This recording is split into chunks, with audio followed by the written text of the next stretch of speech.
In a week that saw one of the craziest women's matches in professional wrestling history, as well as seeing another woman make history by becoming a double champion, and also included what was probably the worst gosh darn episode of AEW Dynamite I've ever seen in the history of the company. It's your new favorite obsession. It's Off the Mat. Welcome, everyone. Want to say hello to my cohorts. What's up, Styx? What's up, Dom? How are you boys doing tonight? Oh, yeah, man. Listen, I'm kind of upset, man. My girl Jada was in New York City, in the city streets, man, where I could actually could have found her somewhere. And he said, what's up? The streets was talking, but they wasn't talking to you this week. I know. The streets were talking. They weren't talking to me. But, yeah, it was a very That's busy. For the best, because you didn't want to end up with a restraining order, Dom. I know. Hey, the city was really jumping for the 2 days with Raw and NXT. A friend of mine went to go see NXT. He had some really great seats. I know where they had the venue, it was a little small, so he was up close. He actually he really got to see Stephanie and Julia, that fight, and people were yelling Booker, Booker, Booker.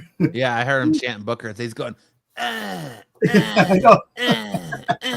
Hey, that, and I love how Julia turned it around and did it to Stephanie, which was actually really good. But yeah, you know what? This has been a great week in wrestling.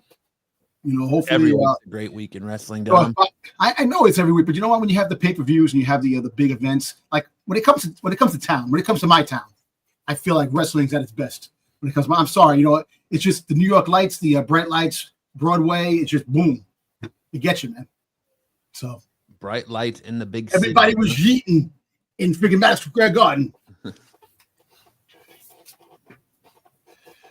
Oh man, but other than that, man, it actually was a solid week, man. I was very busy this week, but not busy enough to miss my wrestling shows. I can tell you that. That's good. I want to start off this week by talking about. I didn't put it in the news because it's kind of old news because it came out last week after we recorded.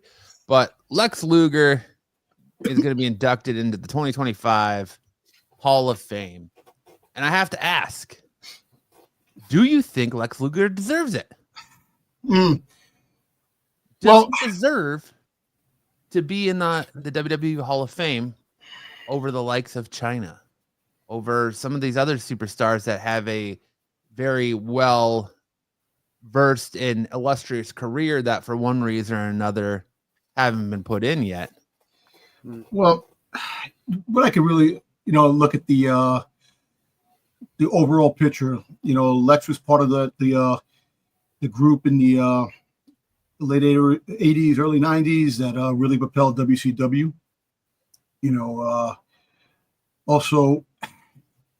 Also part of when he did come into the, they had the whole steroid friggin' era where everybody was using steroids and nobody had to say, was able to talk. But he had some really good matches. Like I said, his off the wrestling shenanigans were much more crazier. But other than that, man, to see the dude in a wheelchair, this guy was like one of the biggest stars of WCW back in the day. And hey, look, anything's possible. I know that people will probably disagree. Dom, did you just push out a fart? No. Is that what that was? No. Oh man, that was poor timing then, because you were like, and I was like, no, my chair is actually a little squeaky when I go back. I didn't fart. Okay. I didn't figure that one out. Believe me. But yeah, I think everybody, one way or the other, belongs in the Wrestling Hall of Fame, the WWE Wrestling Hall of Fame, except with the exceptions, there are a few that will never ever get there because of well, come on, we all know reasons. Yeah. So you think there's always a? You think that Lex Luger belongs in the WWE Hall of Fame based on what he accomplished in WCW? Because even though, like, when I think of the WWE Hall of Fame, I think you got to have like the total package, right? You got to have the body, the body of work, the charisma, and to where Lex had the look. He doesn't. His time in WWE wasn't that illustrious. No, it wasn't. He was supposed to be like the next Hulk Hogan. He was supposed to take the company over from Hogan and take it forward, but he didn't even win a WWE championship. He didn't win a world championship until he went to WCW. Yeah, that's the whole thing. You know, it kind of well, look, you know, Vince had the guys that they liked. You know, he liked that would give push after push after push after push. You know, he was always good for that. He was one of the guys that didn't. I don't think Vince and him really seen eye to eye on a lot of things. You know, so I kind of when he went to WCW, that's where he really propelled in a lot more championship banner, a lot of more championships. You know, tag team championships and freaking world championships. You know, just once WWE bought the WCW, you know, kind of, you know, it took the accomplishments of that company and brought them over to WWE. You know, like I said, even though Lex Luger did shine his stint in WWE, he shined over there at WCW. So that actually translated over into WWE, and that's why he's a WWE Hall of Famer now. You know, China's going to get her day. You know, she's going to get a day. I know she had her ending wasn't really that illustrious, and you know, shit that happened, you know, stuff like that. But she'll get her day. The eighth wonder of the world, you know, DX. Wasn't she the ninth wonder of the world? Ninth wonder. Ninth one. I'm sorry. Eighth. Yeah, that's right. Yeah, under with eighth. Yeah, I still think she has a chance to get in this year. I think they still have another. I think they have another 2 slots. Opportunity to. Yeah, well, I mean, I think she has an opportunity this year, but especially with Triple H. Triple H is work with her, full pusher on her behalf. So, if anyone's going to put her in, it's going to be Triple H. I mean, you got it. Like Owen Hart, Jim Cornette, Brian Pillman, Vader. Actually, I think Vader's in it. Psycho Sid Vicious, China. You see, I don't know how they do the Dean Malenko. Like, there's so many ballots. You know what I'm saying? Like these guys, like Bray Wyatt. Even though Bray Wyatt has, you know, he was still young, he still had a lot of time ahead of him, a lot more memories. You know, but when the people pass, I think that should be the open door for a quicker way to the Hall of Fame. You know, right? Because you wait long. Like, hey, look, they got people to talk about when The Rock's going into the Hall of Fame. Rock is still, you know, he's still wrestling. He's still doing shit. Yeah, he's still doing shit. You know, I think that once you no longer really participate in the game, I think that's when you should be called in for the Hall of Fame. But Lex's Hall of Fame didn't surprise me, because I knew that he would get in one way or the other.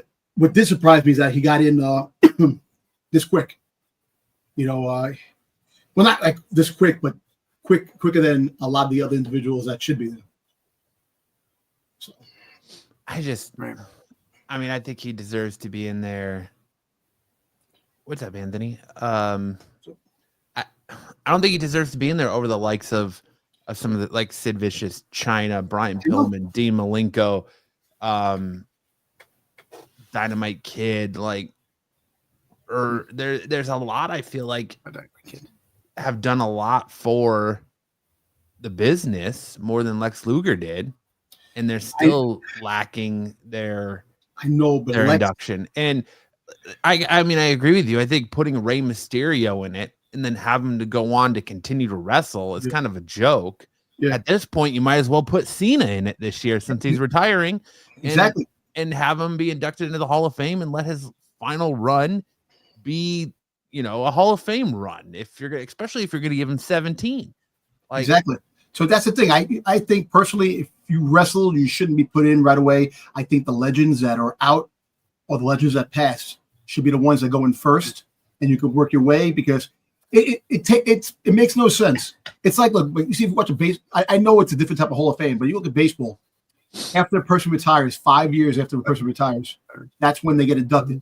And they're not playing like, oh, you know what? Once I get to the Hall of Fame, I'm going to go back. I'm going to come back out of retirement. No.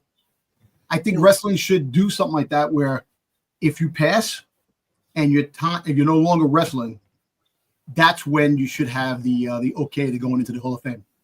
Well, and I think too, like, if you're going to let someone like, you know, Ricky Steamboat, who kind of has a checkered past, or no, is it Steamboat or is it Snuka? It's Snuka. Snuka had a lot of. Snuka had a lot of. Sorry, it's not Steamboat. I apologize. Some drug episodes. I think he had like he had a couple of drug charges or something like that. But I mean, if you have like Snuka, you have, you know, you're gonna bring in Luger. You have these people that have checkered past and have done things that have hurt the business. To now, why wouldn't you let like the likes of Owen Hart in, a guy who who literally gave his life for this business? I know, and see, that's the thing. I don't understand how it works.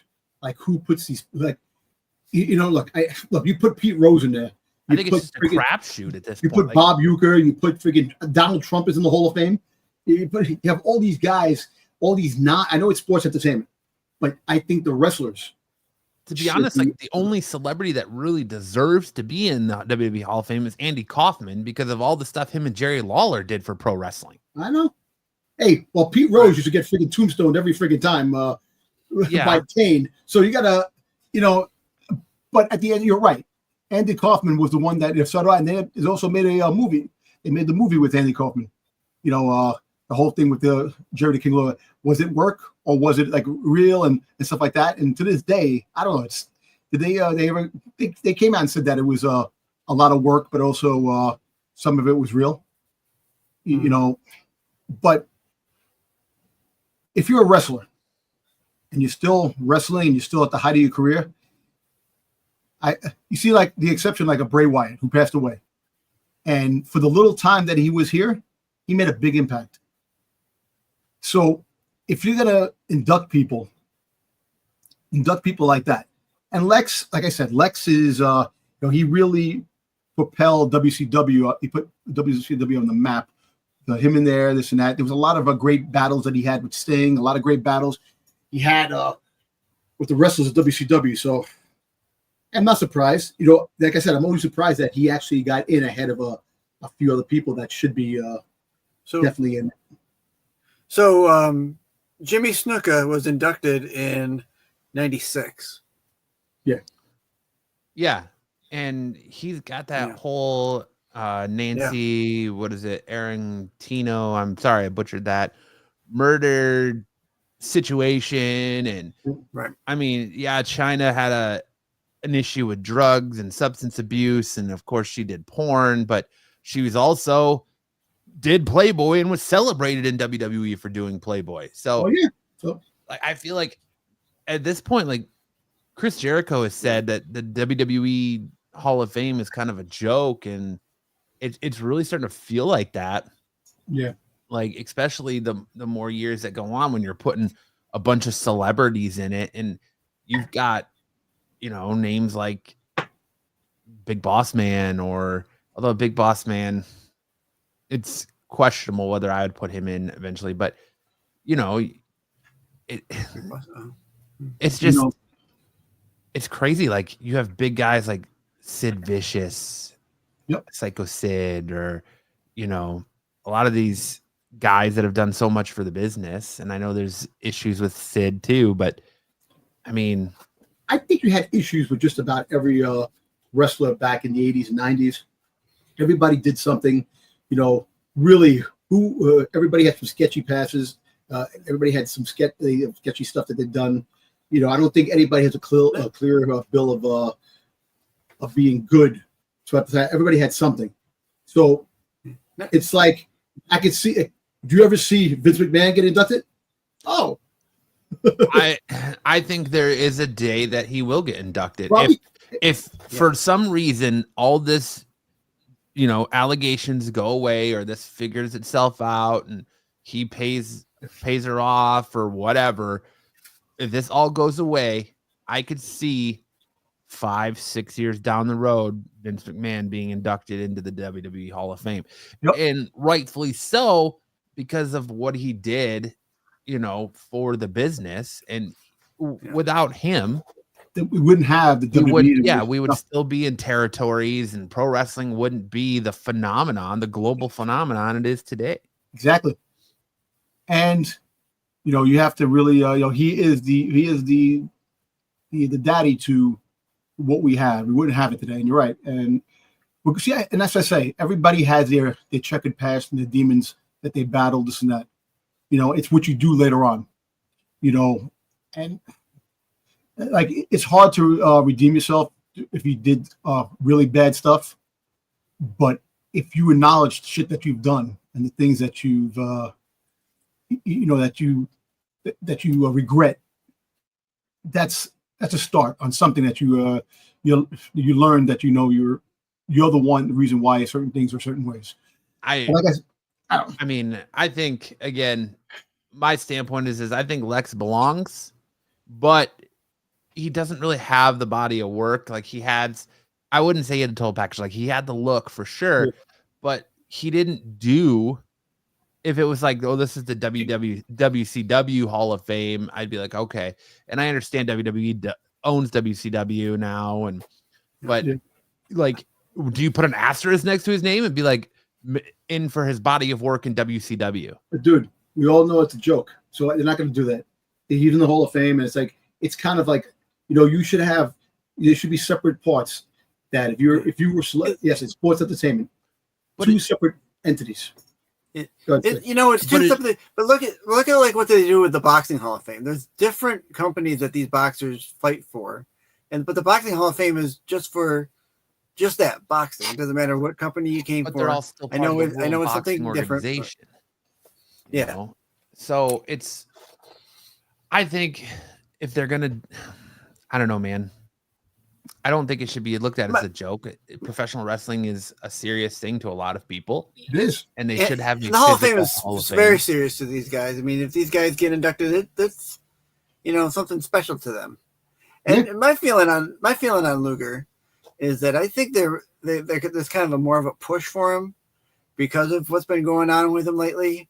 And yes, he is still alive, and he walked out of his chair. He was able to stand up. And I think this decision to have him come in probably came recently. It wasn't anything that they built up to. I'm all right with him going in. It's WCW. His WWF run wasn't great, but he'd been around the job a long time, and then I think he earned a due. I think he earned this one, in my opinion.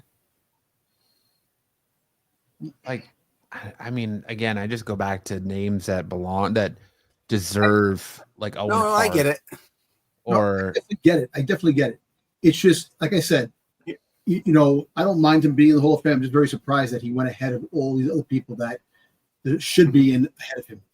And I get it. It's just one of those things where it might have came. Like I said, it's kind of crazy. Look, it's kind of crazy that we're living in a world where we've seen the craziest stuff happen in wrestling. We've seen CM Punk that said that he will never, ever come back to WWE. Never, ever. And we watched hell freeze over. We watched Vince McMahon being taken out of the business, because of all these things. We watched, the craziest, witnessed the crazy stuff in our time. Look, and anything is possible. Like I said, and that was the thumbnail last week. The WWE, where anything is possible now. Like anything that we can think of is possible. Like people are coming back. Like, hey, look, give you a good example. Goldberg calling out Brock Lesnar to come fight him for his retirement match. We must see that, and it's a Punk move because he knows that Lesnar's not going to be back in WWE as long as his name is. I know, but who knows what? Look. all we know is they said that it's allegedly. We don't know. Like they said his name was it, but if really we don't have the paper in front of us, we don't know what the deal is. You know, like there's so many different things that are going on. There's so many different pieces to that damn puzzle. We don't know. Maybe we will get in WrestleMania Goldberg versus Lesnar. Possibility for his last match. You know, who knows? Do you honestly, as a fan of professional wrestling, do you honestly want to see Goldberg, Brock Lesnar 3? Yeah. Yep. I can't remember how many times they fought. A salute from is it 3 or 4? I think it's 3. What 3? That Goldberg versus Lesnar, because it's 3, right? You know, yeah, but you know what? I don't care because guess what? God damn it, Styx, quit holding up 4. Look, you know what? I don't really mind it. You know why I don't mind it? Because it's Goldberg's last match. And if it's Brock Lesnar's last match too, it's all great. And hey, hello, salute. Good evening, Arturo. Arturo, hello, salute from Santiago, Chile. Vaquer, yeah. Stephanie Vaquer. Oh man, we gotta talk about her. But you know, like I said, we don't the possibilities are endless now. We'll see. Okay. So we're both right. We're technically both right. Singles match is 3. Yeah. Total match is 4. So I wonder if they faced in like a tag team match or something, but they've tag team or probably a triple threat. Maybe a triple threat. There, yeah. So there you go. So Brock has apparently won 1 of the 3. All right. So imagine having Brock, Cena, and Goldberg. You know? Yeah, but I don't want to see. I don't want that. I know you don't that match again. And Goldberg, to be honest with you, as much as I loved Goldberg and his run in WCW, after his match with Bray Wyatt, no, thank you. I don't care to see Goldberg ever again. I know what you mean. If you can't pick your dude up for a jackhammer, it's time to find a different finisher or just call it a day. Like the whole retirement thing is to put the incoming stars over. At the point where it was going to be Gunther earlier last year, that would have made sense because they were trying to push Gunther as the next big thing in WWE. He's already done that himself. He established himself. We don't need that push from Goldberg anymore. What about Gunther? I got to talk about him too. I got something about him. Give that push to somebody who needs it. Yeah, I know. And look, we all know that Goldberg does not want to friggin' go out losing. He always said that he's definitely not taking a fall.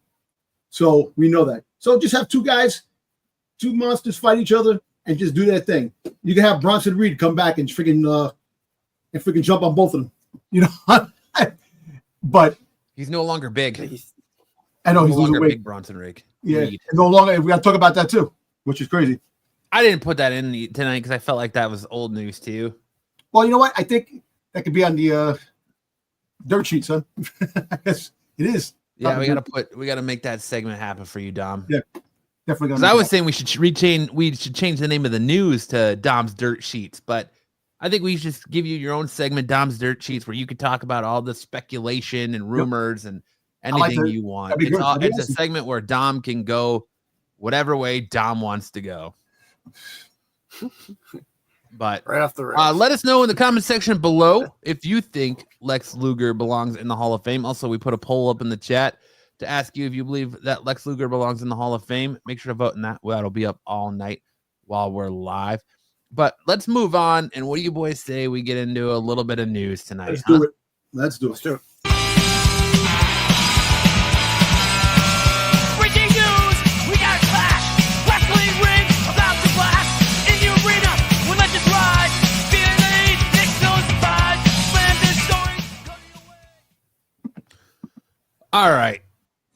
We got a couple news stories that I think are going to generate good conversation tonight. And kicking us off here, we have a little message from Stone Cold Steve Austin.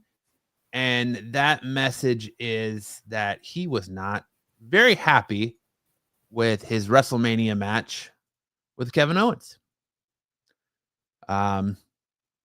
He said Stone Cold Steve Austin last wrestled at WrestleMania 38, defeating Kevin Owens in a single match. Owens talked trash about the WWE Hall of Famer, which led to Austin accepting a challenge to appear on the KO show. This eventually led to this epic match between the two. During a recent appearance on the Takedown podcast, Austin reflected on his match with Owens, admitting that some parts of the bout did not meet his expectations. He said, I was happy in the moment, but they didn't send me a ring down. They didn't send me a ring down. I don't have any timing. I think they interviewed Triple H, The Undertaker, Hogan. Each of them said something that was so true. Paul said, you can come back, but you don't know what you have because you haven't been out there. Undertaker said, you're not going to have timing. He was right. I don't have any timing. Hell, I didn't even hit a set of ropes for 19 years. I didn't throw a punch for 19 years. Hogan says, you're just not calloused up. Your body is not hard as it used to be. He was right, because when you take off, people talk about ring rust. That's timing. So, unhappy about his WrestleMania match about Kevin Owens. Does this open the door for a potential, rejuvenation or a potential comeuppance or correction as he makes an appearance in WrestleMania 41 in his backyard in Vegas to come out and help Cody Rhodes fight off The Rock and John Cena? I'm going to say no, because it's not, from the sounds of it, he's more complaining about himself than he was Kevin Owens. So I think we can rule out them two fighting again, if anything. But they pitched that match as Austin's retirement match, his final match, his ride off into the sunset. If you're not happy, like look at an NFL star. We'll use Aaron Rodgers. Talk about retirement. You're not happy with the way your season went. You're not going to ride off into the sunset yet. Who's to say, since Austin's not happy with performance, he doesn't try to rectify that some way at WrestleMania this year or next year? Or how many times did you let him do that, though? You see, as many times as he's want. He's Stone Cold. He's still the top of the cream of the crop, man. He's still like the draw. Do you want him going out looking like a chumpier and chumpier every time he does it? I don't. I want him to be Stone Cold. I think Austin has more respect for himself. He has to work. He has to work at it if he's gonna come back and do something. Look, he has to work at it. Like I said, Austin had that knee surgery that he said he took care of, that he feels good. Yeah, you could see that he was a little rusty when he did fight Kevin Owens in that match. And because look, Father Time, man, is no friend to anybody. And it's like if you're working out and you're at a certain peak, if you stop working out, you're not going to be at that peak again. You have to get back to that peak. And the training, look, nobody wants to do the training. The training is excruciating. Stone Cold is 62 years old, right? 62? Yeah. 61. Was it? He's 62 or 61. Stone Cold Steve Austin is 60 years old. 60. All right, 60. Just turned 60. Just 60. You know what, man? Look, if he was in good shape, which I'm not saying he's not in good shape, because he works on his farm, he does his stuff that he has to do, but ring shape. Even The Rock works out and trains and in peak shape. He was rusty. So you need to train in that way. And who's to say that he's not training now? We don't know. He could be training to make that appearance at WrestleMania 41. And, I have a feeling that you're going to see a really good version of Stone Cold if he does show up at WrestleMania. Like I said, I think Stone Cold, this should be the last hurrah for Stone Cold. I think, he, even though he's at the top of the heap, I think, come out, help Cody, or even that betrayed Cody, become part of the corporation, be part of the Rock's corporation. But I can see him coming out and, you mean the Rock and Soul connection? But yeah, his group is called. The Stone Cold was supposed to come out last year at WrestleMania to freaking stun the Rock when Cody was fighting Roman Reigns. But he didn't show up. And they got the Undertaker. He couldn't. So that's why Undertaker. He couldn't because he was in a lot of pain. And now to say that his knee is okay, I can see him going out for like one last hurrah with this. He doesn't have to do much. All he has to do is just give give a stunner to The Rock or a stunner to Cena. That's all he has to do. And if you know Stone Cold, he'll stun The Rock, Cena, and that bitch ass freaking Travis Scott. Like to see that happen. Them all. Stunners all around, huh? You know what's funny? Speaking about Stone Cold, there was a picture that said 80% of this picture Stone Cold stunned. And it has Shane, Vince, freaking Miss McMahon. They had Stephanie, Triple, and they showed it. The grandkids. They never got stunned. He should go to the house and stun them all. He pretty much stunned their entire family. Your family, exactly. But I see him coming out and being in shape because, like I said, he would not be like. It's kind of funny how everybody starts to talk when the big event's coming. That means they're coming. They're going to be there because you start putting out the speculation. Oh, I wasn't happy with this and that, so it gets the ball rolling. So I'm not speculation on Stone Cold until it happens. Until you hear that glass shatter, I'm not speculating on that. And they know that during WrestleMania season, there's a lot of eyes and ears on the wrestling community and entertainment wise. So when they start talking, people are going to be listening. So of course they're going to talk about this, that, and the other thing because people are willing to listen at this time of year. Yep. WrestleMania is coming up. Yep. We'll see. Like I said, there's still a few months. There's still a month away. Dude, I'm not with it tonight. I'm sorry. I didn't even put the graphic up. That's all right, man. I was just wondering. We're just talking. I forgot to put the graphic up. But you know what? Like I said, Stone Cold, forever he takes the bumps and bruises. And I think, even though he wasn't at his peak against Kevin Owens, he had some time to take care of what he needed to take care of. And I do see him coming into WrestleMania 41 and making that surprise appearance and helping Cody. Helping Cody fight off the the Rock and Soul connection. Rock and Soul, right? Yeah, right. Rock and Soul. The Rock and Sock. You can have the Rock Sock and Travis Rock, Sock, and Cock. There you go. Yeah. And we'll see. Our next story tonight revolves around Shinsuke Nakamura as off of Dom's dirt sheets.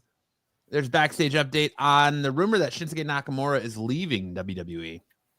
A rumor surfaced this week on social media, initially attributed to the PW Torch Wade Keller, claiming that Shinsuke Nakamura was set to leave WWE soon. The rumor also suggests that his planned U.S. title rematch with LA Knight, initially scheduled for WrestleMania 41, was moved up to a recent episode of SmackDown. However, Fightful Select is reporting that WWE has no information to support these claims. Dave Meltzer also addressed the rumor, stating WWE has denied any truth to the speculation that Nakamura was leaving. When asked about whether Nakamura's recent match on SmackDown would be his last, WWE had not yet responded to the question. As of now, Nakamura is still under contract with WWE, Meltzer states. What do you guys think is going on with Shinsuke? Well, I think, he had the tragic passing of his brother, just passed away. I think he was going to take time off just to take time off because, regardless of the fact he hasn't been the best wrestler. He had the least amount of matches building up. He had this whole new catch song, this whole new song, this whole new look, and it didn't turn out the way it did. I think he wanted to probably take some time off, but then his brother passed away, and I think he wants to be with family now because of that. Because I think he was really close with his brother, and sure, I could see him taking time off and maybe not signing back with the WWE if his contract is coming to an end, but then again, maybe waiting and seeing what things transpire down the road. But the best bet was, I guess his mind wasn't there, if you really think about it, and they give it back to LA Knight. LA Knight was the best bet to get the U.S. Championship back, and see what happens. I wish him my condolences to his brother, to his family and stuff like that for that, and hopefully. Absolutely. If he doesn't sign, maybe he'll find a great venue on the Indies. Now, I hope he doesn't go to AEW, but if he does go to AEW, we'll see what happens. But you know, I think if anything, he'll end up in New Japan. Yeah, I think he goes back to New Japan if he goes anywhere. But here's the thing: Shinsuke Nakamura, this is one of those rare instances where the Indies made Shinsuke, and WWE kind of floundered Shinsuke because they got his name in the mainstream for the non like I don't want to say non-professional wrestling, but for the people who don't follow indie stuff, like people who are strictly WWE. They got his name on the map here in the States for people who don't follow New Japan.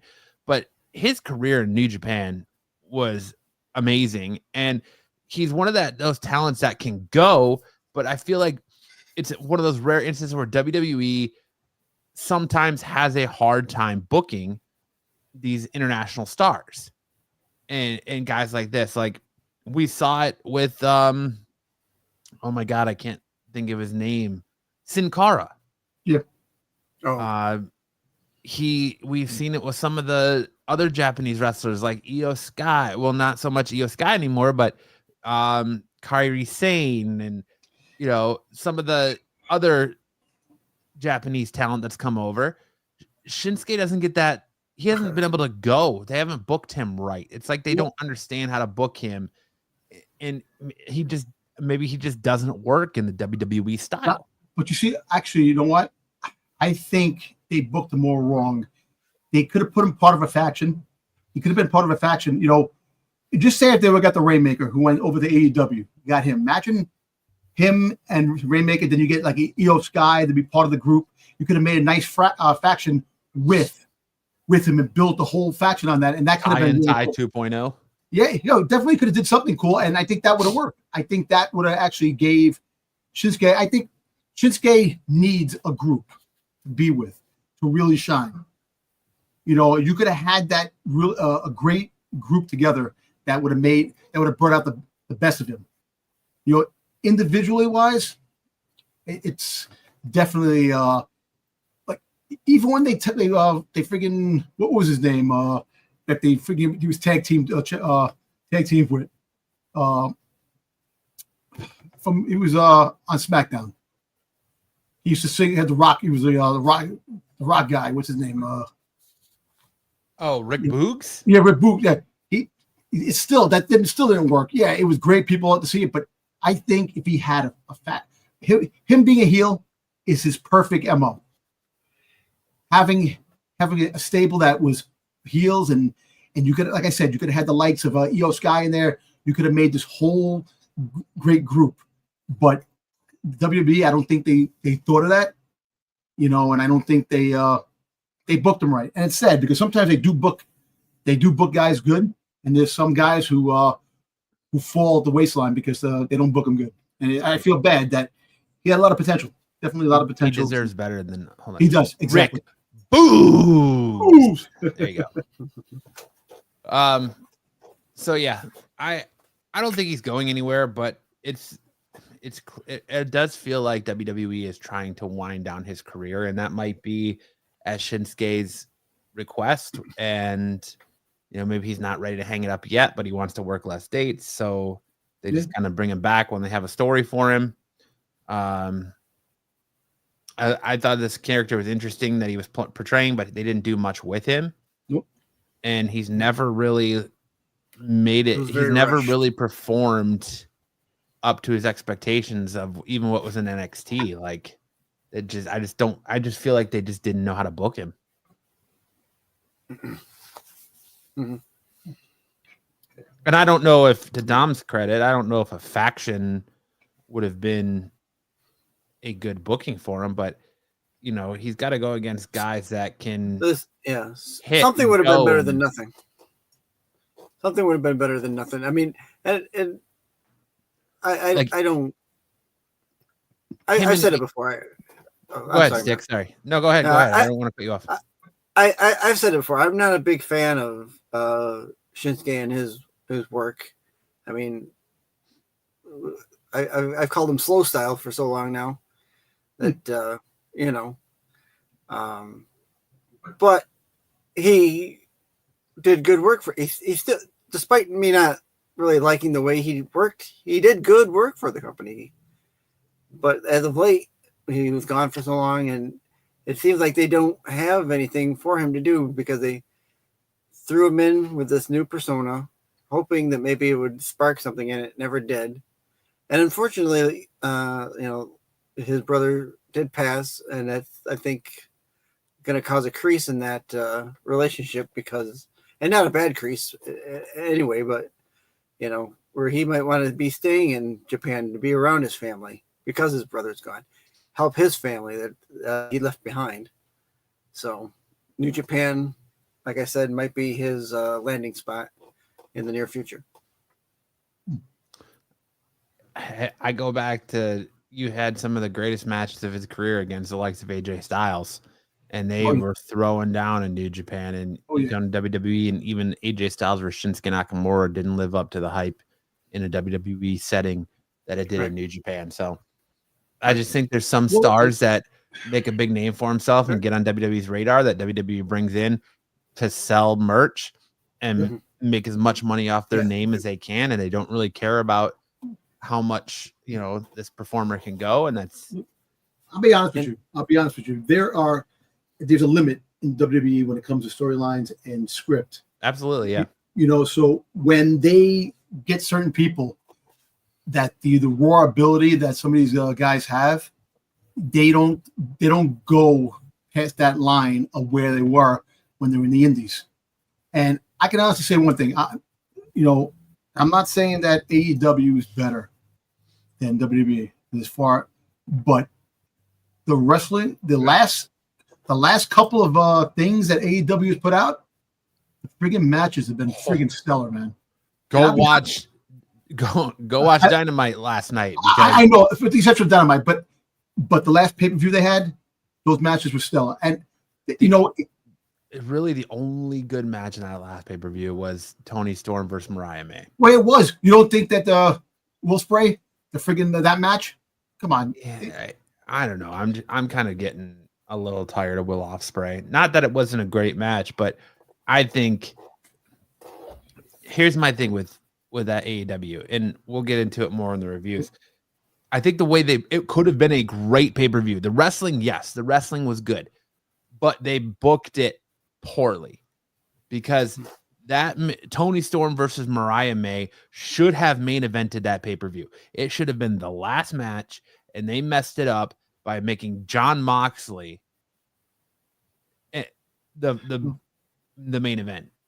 I know. You know what? But that's the MO. Hey, look, how many times WWE has done that? They made main events of matches that shouldn't have been, and you left out the other matches. Look, at the end of the day, that's why cards subject to change should be used more. Exactly. But getting back to Shinsuke, I really he has a lot of potential, and if he does leave the WWE, he should use his full potential. Hopefully, his full potential can be used. And wish him the best. Like I wish him the best. Unless, like I said, if he wants to do less dates because Father Time is catching up, after so many bumps and bruises. Hey, WWE. Remember they were saying WWE is not a part-time company. All of a sudden, you still have people that are part-time. Roman Reigns. A lot of part-timers. Yeah. So, but that's the problem. I just you got to make storylines. But I think, like I said, I'm gonna keep going back. That he would have been great with a 3 or 4 man faction. That and championship wise, more of the U.S. Championship, the Intercontinental Championship, the Tag Team Championships, but the WWE Champion. Nah, I think more of those hardcore championship. If they bring that back, stuff like that. That would have been more his style. Just do that, and hopefully, maybe like I said, if he takes time off, maybe he comes back and he's rejuvenated to a point. Like I said, the loss of his brother, it's a heavy heart for him, and that's a big thing. Let him be with family and at the time and think things over, and maybe he'll come back and they'll have a fresh creative for him and can make things happen. We need to get fresh creative for him because Shinsuke is a talent that I don't think WWE should waste, and they really got to right the ship on him and get him in a good storyline, good feud. mean, his feud with LA Knight wasn't bad, but it could have been better, I think. You know, there's many guys in that locker room that would have been great for that whole storyline with Shinsuke and LA Knight. You know, you got to have like a 5-man melee for the thing, a storyline that, you know, every week they're fighting each other, you know, for the top build, who's going to go for that championship. And you could have had a really good storyline with that. And it could have been worked really well at WrestleMania if they would have did it. But like I said, to do this match and lose the belt right there in a regular event, a regular primetime SmackDown, there's things that are going on, and that's why they decided to take the belt off him and do things. So, like I said, I wish him and his family the biggest condolences and prayers, and hopefully things can transpire later on. Next up, WWE announces premiere date and guest list for Stephanie McMahon's Stephanie's Places. Stephanie McMahon will launch her unscripted series, Stephanie's Places, on ESPN this month. The show will premiere on March 26th and feature CM Punk as a guest. Cody Rhodes, Rhea Ripley, Stone Cold Steve Austin, Charlotte Flair, Roman Reigns, Pat McAfee, The Undertaker, Triple H, and John Cena will be guests over the 10 episodes that will stream on ESPN Plus, Hulu, and Disney Plus. The official announcement was today. ESPN announces its newest ESPN original series, Stephanie's Places, will premiere March 26th. Produced by Peyton Manning's Omaha Productions in partnership with ESPN and WWE. The 10 episodes follows WWE icon Stephanie McMahon as she explores the pockets of America with help shaped from the journeys of so many of its most famous names in WWE history. WWE has been part of my life for as long as I can remember, Stephanie said. I'm looking forward to having viewers join me as we visit some of the most iconic stars of the past, present, and places of meaning for them, and hear how they overcame adversity to become who they are today. The world of WWE has never been more popular and exciting than it is right now, says Peyton Manning. There's no one better than Stephanie to tell these stories of WWE's greatest stars and uncover the moments that shaped them. So, episode 1 is the return of CM Punk on March 26th. Then in episode 2 is Cody Rhodes on April 2nd. Episode 3 is Rhea Ripley on April 9th. Episode 4 is Stone Cold Steve Austin on April 16th. Episode 5 is Charlotte Flair on April 23rd. Episode 6 is Roman Reigns at the Bloodline on April 30th. Episode 7 is Pat McAfee on May 7th. Episode 8 is The Undertaker on May 14th. Episode 9 is Triple H on May 21st. And episode 10 is John Cena, titled The Final Round, on May 28th. You see, I'm going to tell you this, man. WWE and wrestling is at an all-time high. When you get stuff like this, out of the blue, under Peyton Manning's production company, Peyton Manning will go away. Peyton Manning and Eli Manning are always commercials and all over the place. You know, Peyton Manning is a funny dude. He is a funny dude when it comes to certain things. And like I said, wrestling is at an all-time high, you know, and this would probably go off. You know, you go to places, iconic places with the wrestler and their journey and stuff like that. People want to know that, you know, like restaurants or a place where they grew up and stuff like that. I actually think that's a damn fantastic idea. You know, when you find out about CM Punk, you know, his return and all these things, and you know, his journey and Roman Reigns and blah, blah. I think that's going to be a hit. I think that's a hit for ESPN, and I think it's a hit for WWE and the fans too, to see people outside the ropes, you know, and their regular demeanors and who they are. I agree, especially to hear about how they became who they are and what led them and the perseverance they faced and things like that. I think it's a great addition to go right along with everything that they're doing on like A&E with LFG and the Rivals. And I used to like to watch that show where was it Top Dollar would go around and look for different WWE artifacts and stuff. And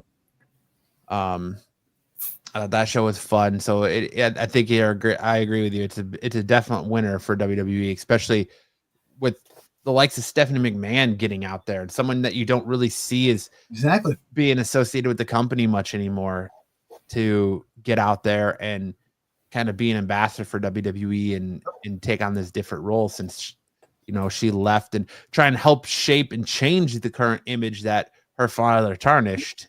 Yep.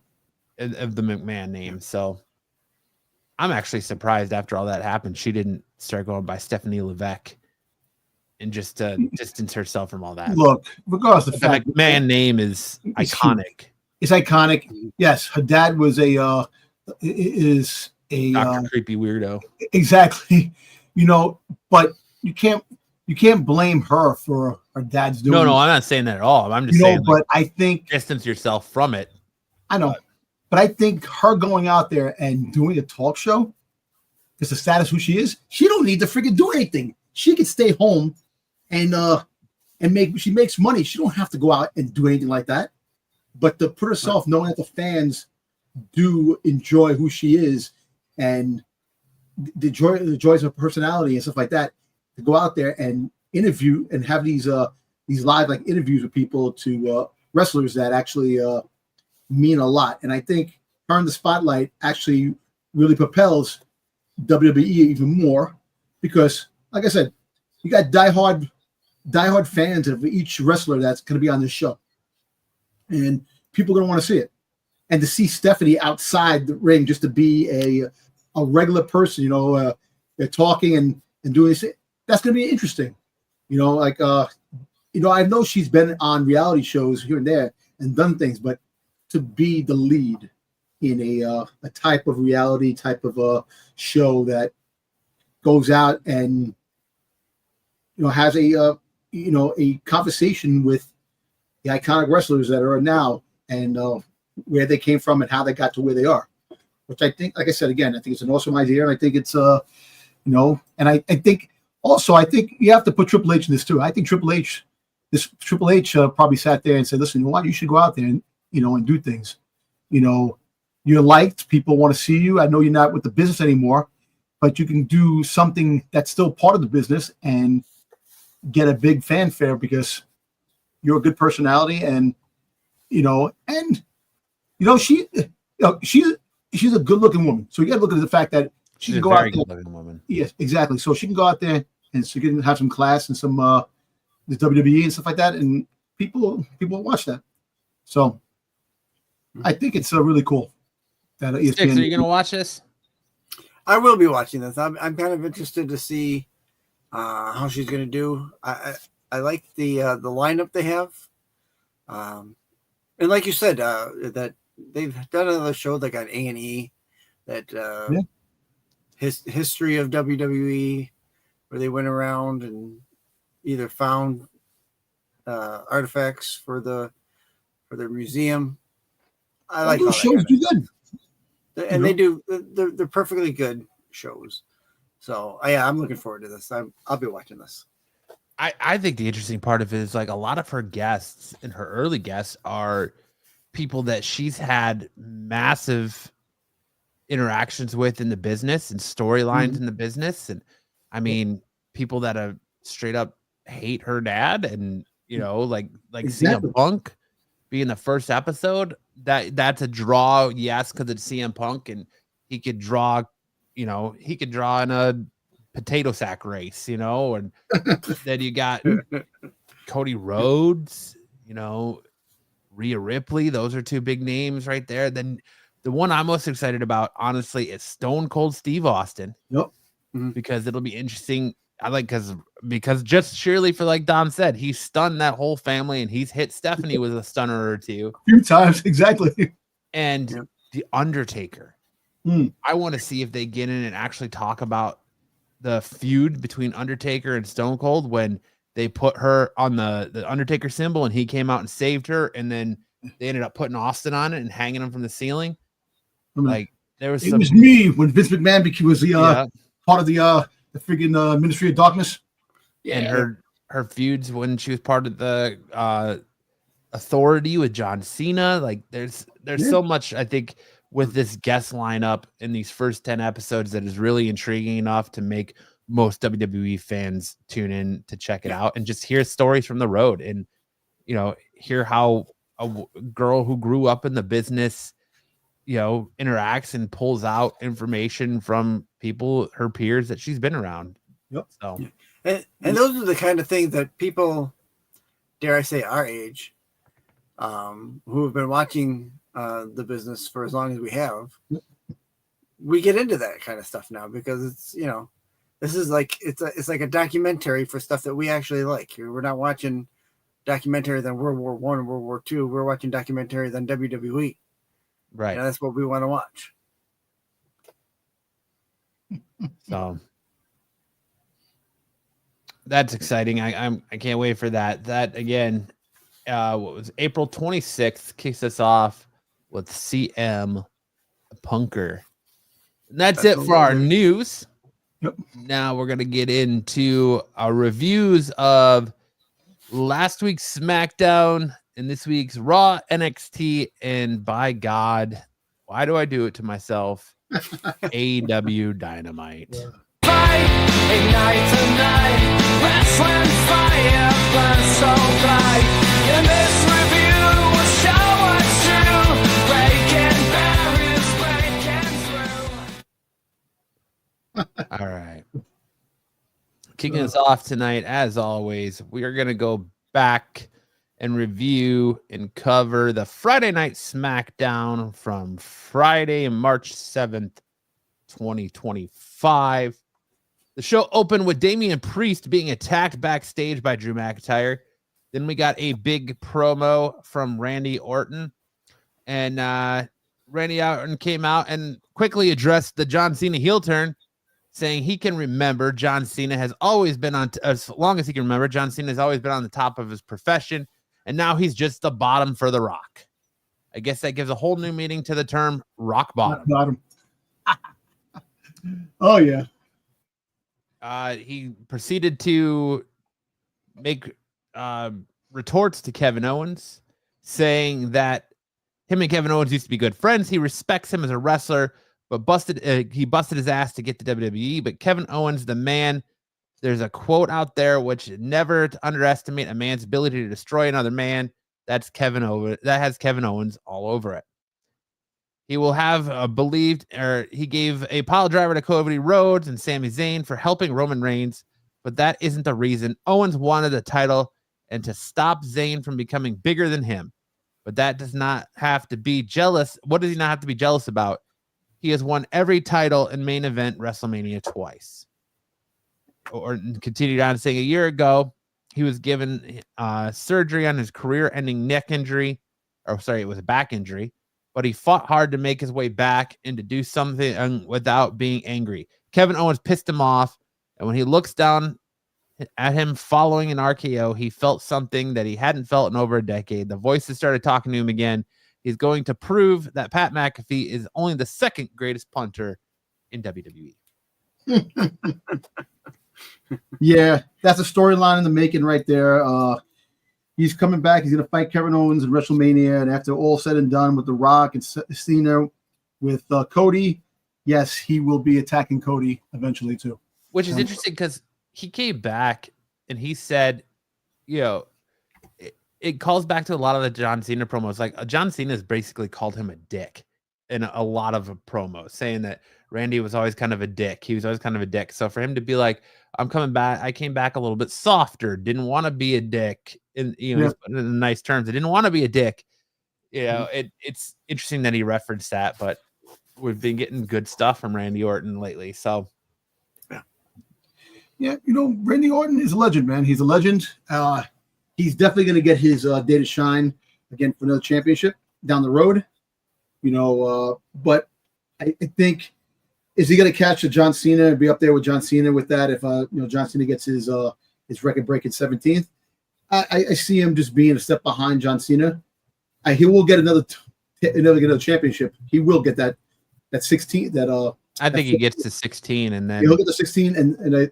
But I think right now there's a lot of different fish to fry. And first is Kevin Owens. And then I can see him getting caught up too in the whole Cena thing too down the road. And like I said, it's all going to come to a boil when he does attack Cody after so long. You know, it's inevitable. It's going to happen because come on. You think he's going to attack Cody, or you think he's just? I don't think he's going to turn on Cody. I think he's just going to win the WWE title, and I think he's going to get what'll be 14 or 15 at that point. It'd be 15. I think he's going to get it, and it's just going to be the nature of the business. Cody trying to regain what he lost to Cena. I don't think it's going to be a heel. I don't think we're going to see a Randy Orton heel turn on him. At least right now. I mean, of course, the story could change, but the direction we're going right now, it doesn't seem like there's a reason for him to turn heel on Cody. Unless something comes out where like there's more to the story between Cody and KO and why KO package pile drove Randy. That was Cody driven. I think the whole storyline with the bloodline really was a great storyline. How everything propelled, how all of Cody's friends wound up going against him because, you know, the story, it took all these guys to help Cody finish the story, but only Cody to freaking goddamn tarnish it by teaming up with Roman, by doing all these things and all that hard work. These people put their blood, sweat, and tears. You know, the likes of Seth, the likes trying of to be good guy Cody. Exactly. You know, all these guys. So I see the storyline going, and you don't think that Randy friggin' has some animosity towards Cody on that for doing that? Like, that's why I'm with the McIntyres. I'm with the Kevin Owens on why they're the way they are. You know, Cody's the new Cena. He's Cena 2.0. He's the face of the company. He's Mr. Good Guy. He's Mr. Boy Scout. Like, there's a reason he did what he did, because he thought it was right. And I think Randy sees that. And even though Kevin didn't, Randy sees it. And I don't think if we get a Randy Orton versus Cody Rhodes match for a title, it's going to be just because Cody, you know, earned it as a #1 contender or something along those lines. I don't think it's going to be a heel turn. I don't feel like Randy's in that place right now. And I don't feel like Cody is either. But he has voices in his head again, man. You know, sometimes the voices tell him to do bad things. Yeah. You know, so you gotta look at it this way. Like we're living in a world now that John Cena's heel and freaking Randy. Oh, I'm not saying that because I don't see it. It's not gonna happen. I'm just saying. Like, I don't know when it's gonna happen, but hey, who knows? Maybe Cody turns heel. Maybe Cody turns heel down the road and goes after Randy. No, maybe that might be how Randy fights Cody. Randy. You know, so we'll see. But there's a lot of good story that's in this that could potentially come about. So we'll see down the road. Like I said, right now, Randy's not headed towards the championship anytime soon. He's got to finish Cody in WrestleMania, and I think maybe down the road he'll get that shot. You know, he'll get that shot because, like we're saying, that John Cena is going to win this belt. He's going to win this 17th at WrestleMania. He's going to beat Cody. So if that's the case, who's to say that he does win? Just say, how about he doesn't win and Cody maintains the belt? I don't think he wins. I think for story purposes, he's gonna lose. I think I think for story purposes, Cena loses at Mania. I think Cody retains at Mania. Okay. But Styx, your thoughts on the Randy Orton promo? I'm kind of 100% with what both of you have been saying. Randy coming back is a good thing for this for WWE. Do I want him going up right off and getting on Kevin Owens? I feel like we've had Kevin Owens for a long time now. Every time we turn around, it's Kevin Owens, Sami Zayn, Kevin Owens here, Kevin Owens there. But I'm all right.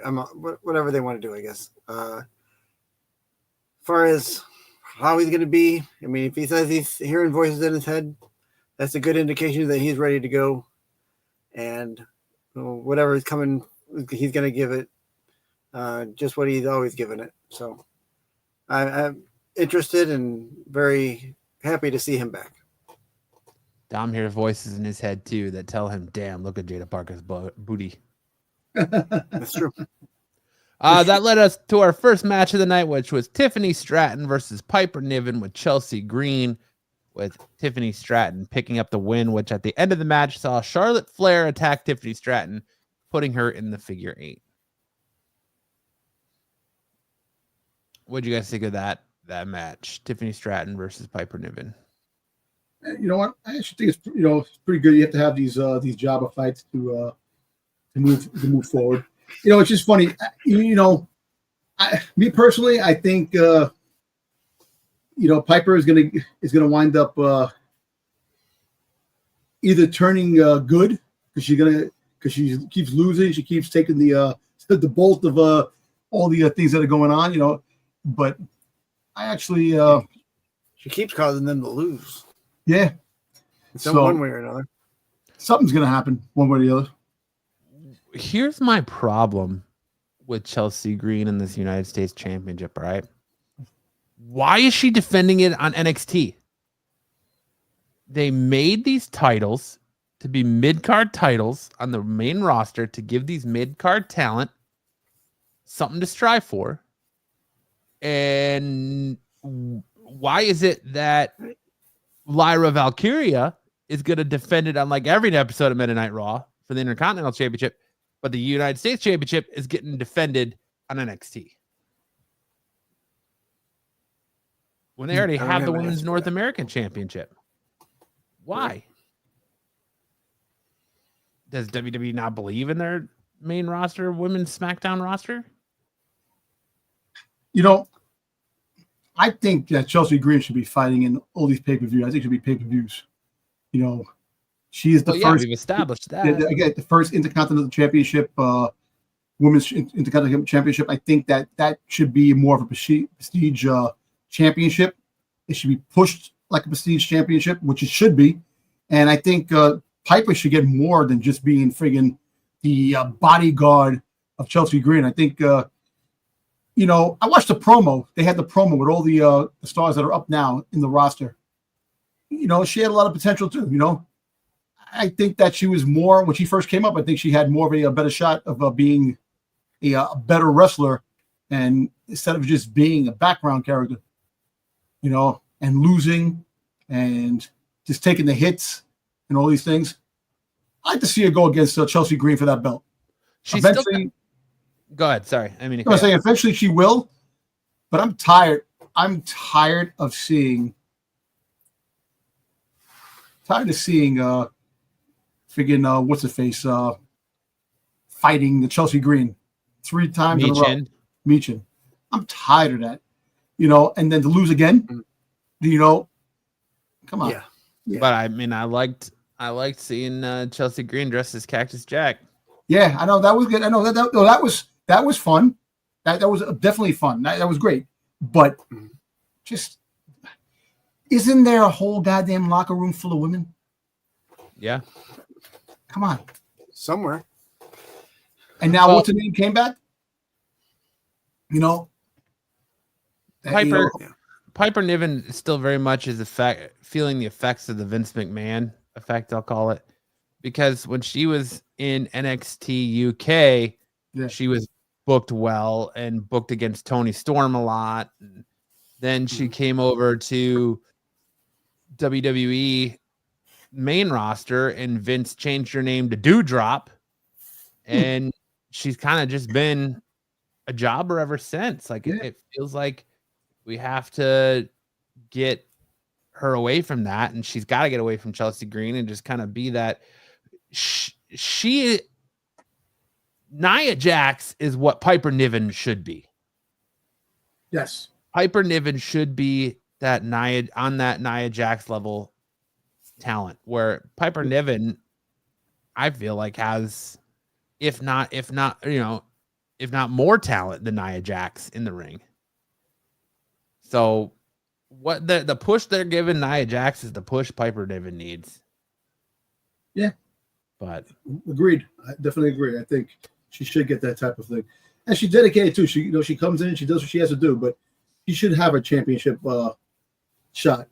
And I hope, I hope going to WrestleMania, maybe Piper fights Chelsea Green in WrestleMania.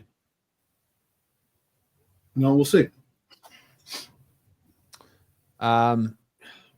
So we got another we got a segment with Naomi and Bianca, where Bianca's confronting Naomi about the allegations, and Naomi admits that it was her and has this whole breakdown about how she did it for her, and that she can't wait for Jade to stab her in the back. And then Jade Cargill shows up, comes out there, whoops Naomi around the arena again, and forced Naomi to release a tweet that said, "Once my neck heals, I'm gonna beat your dusty ass." You know what the funny thing is? Actually, that was a really cinnamon moment right there. That segment right there. Up until she said, "I did it for you, Bianca." Yeah, I did it for you. I did it for you, Rock. It's all for you, Damien. I like the fact that they're going back, tweeting back and forth, and she freaking Jay Cargill tweeted to Rikishi, "I'm going after your daughter.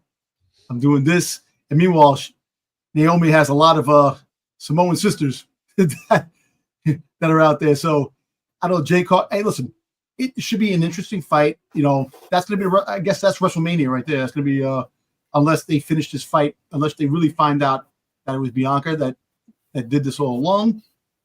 That was her plan. But like I said, when I sent you something earlier, in the chat, maybe about a few days ago, that Asuka is trolling everybody, but she's trolling. I think that would be a really cool thing that Asuka and what's her name? Singh. What's the name of the other girl? Kairi Singh. That they were the masterminds and turn the story around. Like you didn't expect that. They were the ones that actually got Naomi to do that, and kind of like really make something, because we're all saying, yeah, Bianca's doing this, Bianca do that. You know what? Now I kind of think maybe she's not. I still think that it could possibly that she still has something to do with it, but part of me is saying that she's not, because I think it should be someone that you don't expect all of a sudden comes out and goes, yeah, we're the one that orchestrated it. That would be actually a cool storyline. Who knows what this is going to hold, how the story is going to go. But I think the story is going to be pretty quick. I don't think they're going to drag out the story that much. Let's hope not. And we'll see what happens. I think Naomi is going to play with that neck issue for a minute, and meanwhile she's going to attack Jay Cargill. When she sees it, like next time, I think it's like she's going to go around with that, saying that she's hurt, but meanwhile she's not really hurt with that. But we'll see. Interesting stuff. We got a backstage segment with Charlotte Flair saying she told Tiffany Stratton she'd be coming, and it's her fault for not listening. It seems the women's division has gotten soft since she was away. B-Fab interrupts to say no one wants to bow down to her anymore, but Flair disagrees. The Queen will see B-Fab in the ring in Barcelona. You know what's going to happen? She's going to win. Actually, of course Charlotte's going to win. I would love to see Tiffany come out and interfere, and B-Fab pulls up the win. Make it intriguing. Because I think B-Fab should have that one stigma of winning against the Queen. Have that. Just to like change it up a little bit, because we all know it's going to be one of those matches where, yeah, she's going to win, and then Tiffany's going to come out later on and sneak attack her in Barcelona, or something like that. I think it should be where B-Fab wins. I don't see Charlotte Flair losing until Mania. They're going to try to build her up to look impossible to beat, so that way it's more effective for Tiffany when Tiffany eventually beats her at Mania. Yeah, I don't know, man. I just think that it's like change things up a little bit. I like to see little things. You don't have to go into WrestleMania undefeated, this and that. Look, we all know that Tiffany is gonna maintain. You hope you don't take it off of Tiffany and give it to fucking goddamn. You hope they don't give it to Charlotte. I hope not. That'd be the biggest mistake that they did. They should let her hold this thing. It's like Money in the Bank. So then then you get a wrestler that's gonna win the Money in the Bank and go after her. I want to see her hold this belt for a long time because, she deserves where she is now. To build her up now and go to WrestleMania and then all of a sudden give it to somebody that just came back from injury that shouldn't have won the Rumble. Let it drag out. Let it keep it for a while. And but I just think it's better storytelling to build up Charlotte at this point and make Charlotte look like she's a Goliath, an unstoppable force. You could even have Tiffany start losing where she starts doubting herself a little bit.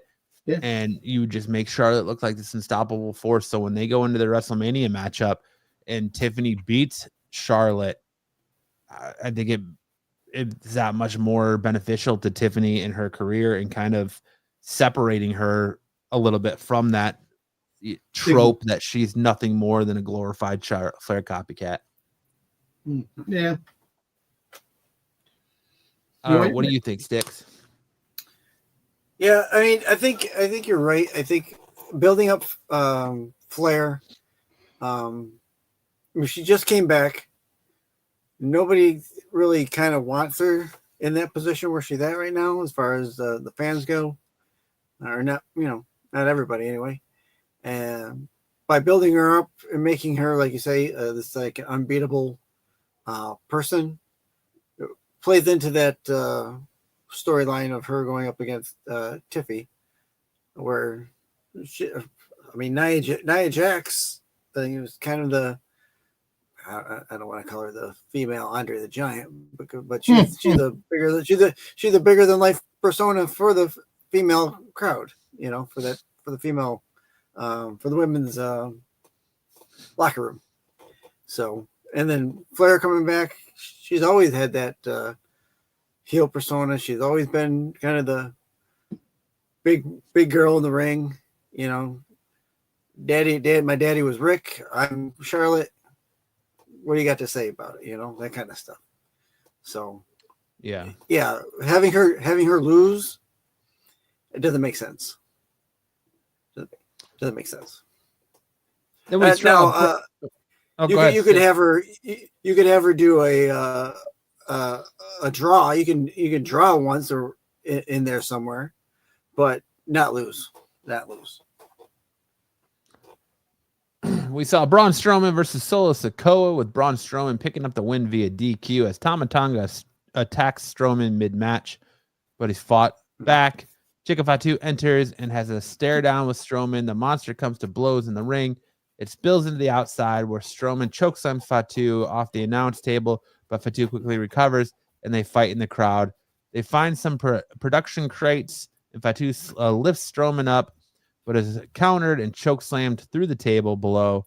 After a couple of minutes, Jacob Fatu recovers, but the fight is done for now.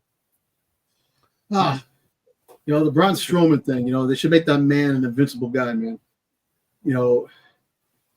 And look, and you have to make Jacob Fatu look good because, he, in a way, I think the WWE holds him back too. He has so much, he dives off freaking top of balconies and freaking dives off the ring and all that stuff. They should have him, it's hard. And I feel bad for Strowman, man. Strowman is a big dude that should not be losing the way he does half the time, Like I always say, like the Andre the Giants, the Big Shows, those guys should have owned all the titles, man. They're just too way big to figure not to lose, But Braun Strowman needs to go back to a gimmick to the Wyatt Six, man. I don't know, man. That's another thing. I think of the Wyatt Six, and I'm pissed with that because even though that Bo Dallas ain't there, they can have some video packages. They can freaking put that damn group, have somebody come out, do something. They hold them back because you don't have Bo Dallas, man, and that it sucks. So he could have been part of that group, went back to that group, and did something because they're unutilizing him because he actually should be a better wrestler than what he is. Well, now they've got Little Miss Bliss, so yep, I know. Hey, and that's gonna happen. That's gonna happen eventually, but I don't know. They should use the wrestlers that are part of it, even though the leader's not there. have Bliss take over, and then later on you can have Bo come back and saying, I'm the leader of this faction. And then Bliss is like, I don't think so. And have some crazy stuff like that. I don't know, man. They just don't utilize the what they need to use. How to use things. Especially a group like that. But LA Knight sent a message to Shinsuke Nakamura. One moment, one time. It's all it takes to smack him back to factory reset. We are standing in the rebirth of the title reign. He had dealt with snake attacks and missed, and he's standing tall. Old Glory, he's needed better representation. And after this is done, we can all pledge allegiance to the United States champion. Yeah. Yeah. Then we got a street fight for the Women's United States Championship. Chelsea Green and Piper Niven versus Michin, with Chelsea Green retaining with an assistance from a returning Alba Fire, which is, I didn't see that coming. Yeah, no. Alba Fire is apparently pledging her allegiance to Chelsea Green. That's why I think Pepper Niven's on her way out. That's a potential thought. Cody Rhodes made his way to the ring. Before he can say anything, the crowd chants, Cena sucks. Cody wonders what you say when your 4-year-old looks up and asks, what happened to your face? So all he could do was tell her he ran into a wall. And the final boss of Rock, his associate Travis Scott, and his WrestleMania 41 opponent, John Cena, designed the wall. Back in the day, he drove Cena from show to show for 2 years and learned a lot. He's a hero. One day he will tell his daughter that what actually happened. He will tell her that Ultimate Hero gave up. We would all love to know why. If he knows John Cena, he will know it will be well-crafted speech. And when he's done talking, he'll feel bulletproof and satisfied. There's no justification for what he did. For those in the room tonight, there was one place his father was worried to perform in, but one day Cody was wrestling for Money in the Bank, and the fans chose him. And again, while trying to finish the story, they cheered for him again. At WrestleMania 40, John Cena pointed at the title and told him it gets heavier every day. He is now holding the championship, but it isn't heavy enough. Cena may think his successor may have to look like him and act like him, but he's not the last of his kind. At WrestleMania 41, if he wants some, come get some. So it was a good little promo, pretty typical standard promo from Cody Rhodes at this point. Then we saw Drew McIntyre versus Big Jim Uso, with Drew McIntyre picking up the win. Damian Priest said to Drew McIntyre after the match, he gets as much offense as possible until officials hold them back. Ahead of their match, Shinsuke Nakamura tells LA Knight that he will beg for mercy and he will find none, which led us to our main event, the United States Championship match, Shinsuke Nakamura versus LA Knight, with LA Knight picking up the win to become a 2-time United States champion. LA Knight, yeah. LA Knight 2-time. You know what? Look, I said they were utilizing a freaking LA Knight too at the time. Making him like just here and there. They had that big push. I don't think he'll ever get a chance to go for the championship again down the road. There's just too many people ahead of him. The U.S. Championship is basically I think the best championship for him. Or like I said, LA Knight sells out, goes with the Rock's new corporation, and like I said, you bring in Ian Page, and you have the tag team champions go after the tag team championships. But other than that, LA Knight is good for the U.S. Championship, and that should be interesting. So we'll see. Thoughts, opinions on and ratings for last week's Friday Night SmackDown. Dom, you want to start us off? I speak at once. Yeah, I thought I was going to give 60 the floor for a second, but I think it was a solid solid wrestling. Like I said, I'm not going to give anything lower than a B plus. I think that it deserves at least a B plus. Look, the main characters aren't there. You want to see The Rock, you want to see Cena, you want to see that, and the same thing like Roman Reigns. You want to see the Roman Reigns is show up with the bloodline. So when you don't get that, it's really it's a great show, but it's not an A show. B plus I think is the best that it could be. Going to the European tour. So I don't know. We'll see. Like I said, B plus. That's about it. That's all I have about that. Yeah. Styx, my boy. I'm gonna disagree a little bit, but that's not gonna change. My disagreement isn't gonna change my rating. I think you can have an A+ show without The Rock in them, but yeah, you do want them there. But I felt on the whole the show was a solid B+. I mean, you take what you've got and you have to work with it. If you can get an A+ show out of what you have, you get an A+ show out of what you have. Of course. You're not always going to have The Rock. You're not always going to have Cena. These guys are going to be, we said it already. They're part-timers. They're here, they're gone. Cena and Rock do movies. They're gone. You got to have the guys that are in your locker room step up to make that better.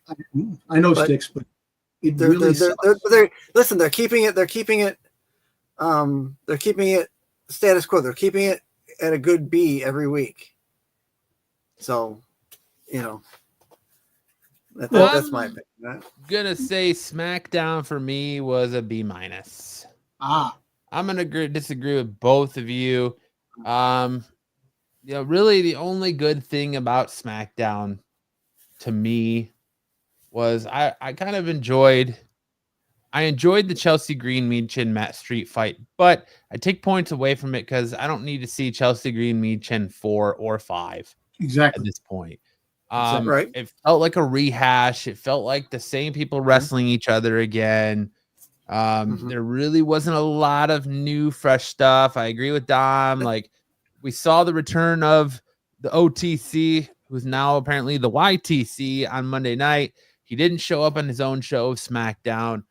There was no Rock, no Cena. Cody gave his speech in the best way he can. They're going to expect a lot for Cody to carry this storyline in the next month or so. They're not even bringing Cena to SmackDown.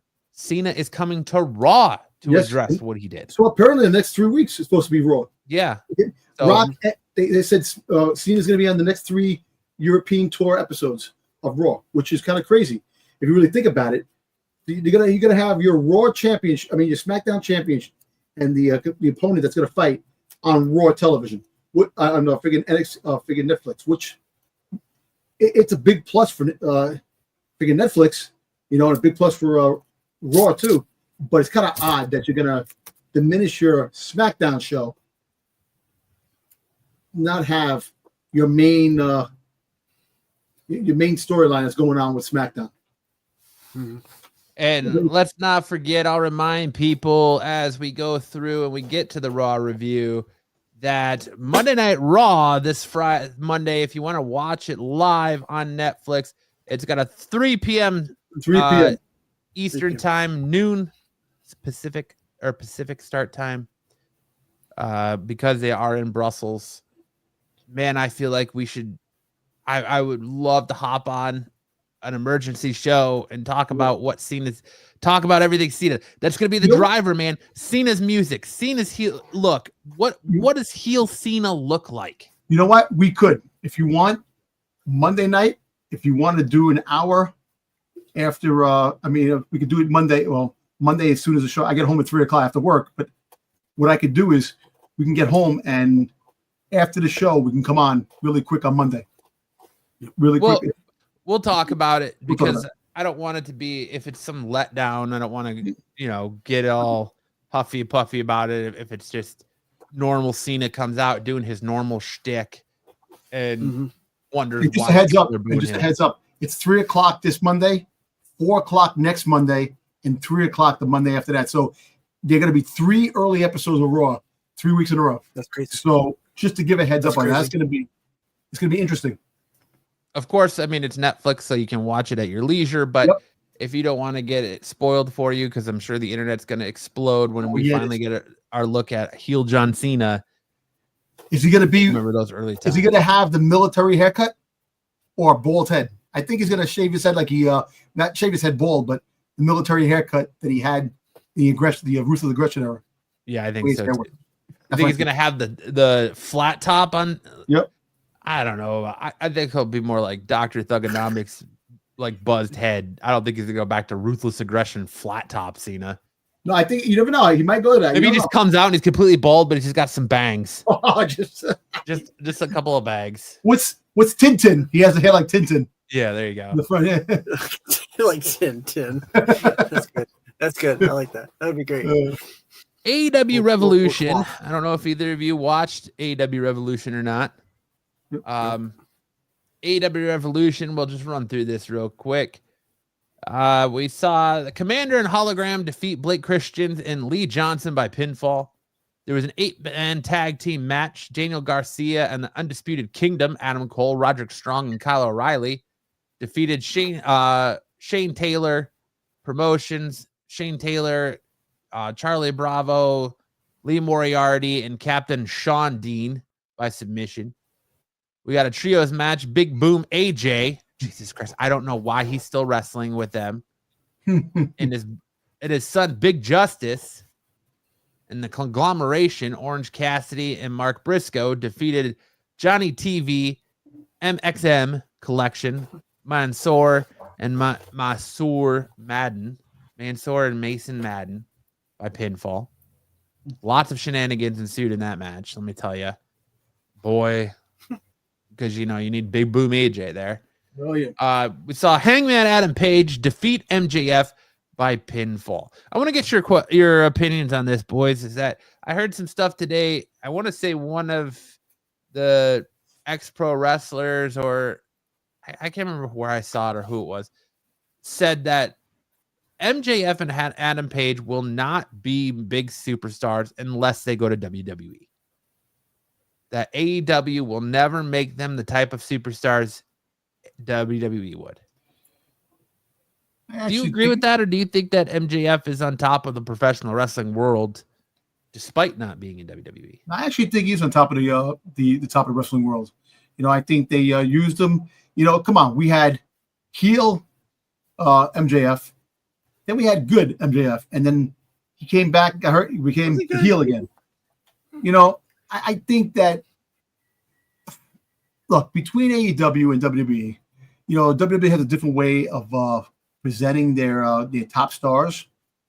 Yes, MJF would have a bigger bright circle in WWE, because of the WWE as a whole compared to AEW. The AEW, yes, he's a huge star in AEW, but I think he is on top of the wrestling thing. I think that's as far as he can go with AEW. I think AEW is a good place for MJF. Yes. And it allowed him to come out because and an MJF, WWE MJF, where they probably want to water him down, is nothing more than a glorified Miz, right?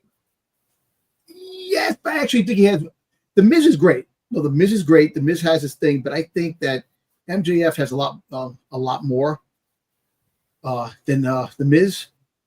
The Miz is awesome on the mic. Yeah, he has great mic skills on the mic. He's come a long way. MJF has a good mic thing, but I think MJF is a much better wrestler than the Miz. Oh, I agree, but as I'm saying, like that's really what the Miz is known for, is his mic skills, and so they get compared a lot in that. But I just think a WWE MJF is nothing more than a glorified Miz. Him in AEW, and them allowing him to be top level and be as outlandish and say what he says really helps build that MJF character. Of course. I think him as a heel is much better than him being good. I agree. Because some guys are better as heels than good guys. So. What do you think, Styx? Yeah, I think MJF is a perfectly fine heel where he's at. I don't know what he would become in WWE. I mean, he could get even better. He could stay the same. They might try and lessen him up.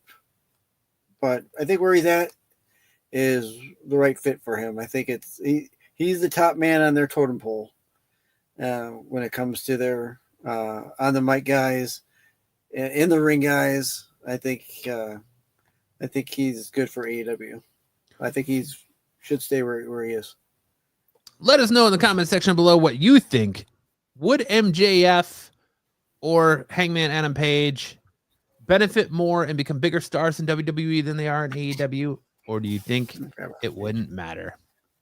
Then we got a singles match for the AEW TBS Championship. Mercedes Moné defeats Momo Watanabe by submission. And I think it's Watanabe, but I'd like to say Watanabe.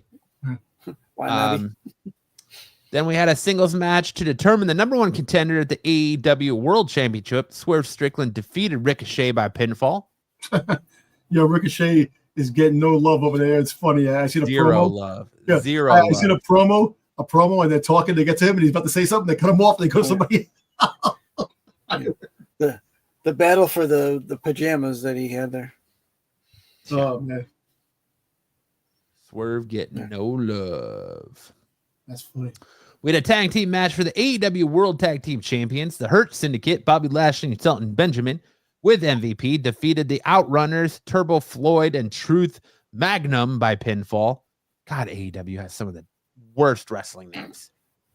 We had a Falls Count Anywhere match for the AEW Women's World Championship. The match that should have been the main event, Timeless Toni Storm defeated Mariah May by pinfall after they beat the holy hell out of each other. Yep. There is a shot that I have never seen in professional wrestling that literally gave me Rock-esque goosebumps and sent shivers down my spine. It's an over-the-head shot of Toni Storm just laying there flat out in the middle of the ring, debris all around her, and her face just covered in blood to the point where you couldn't even recognize Toni Storm. I know.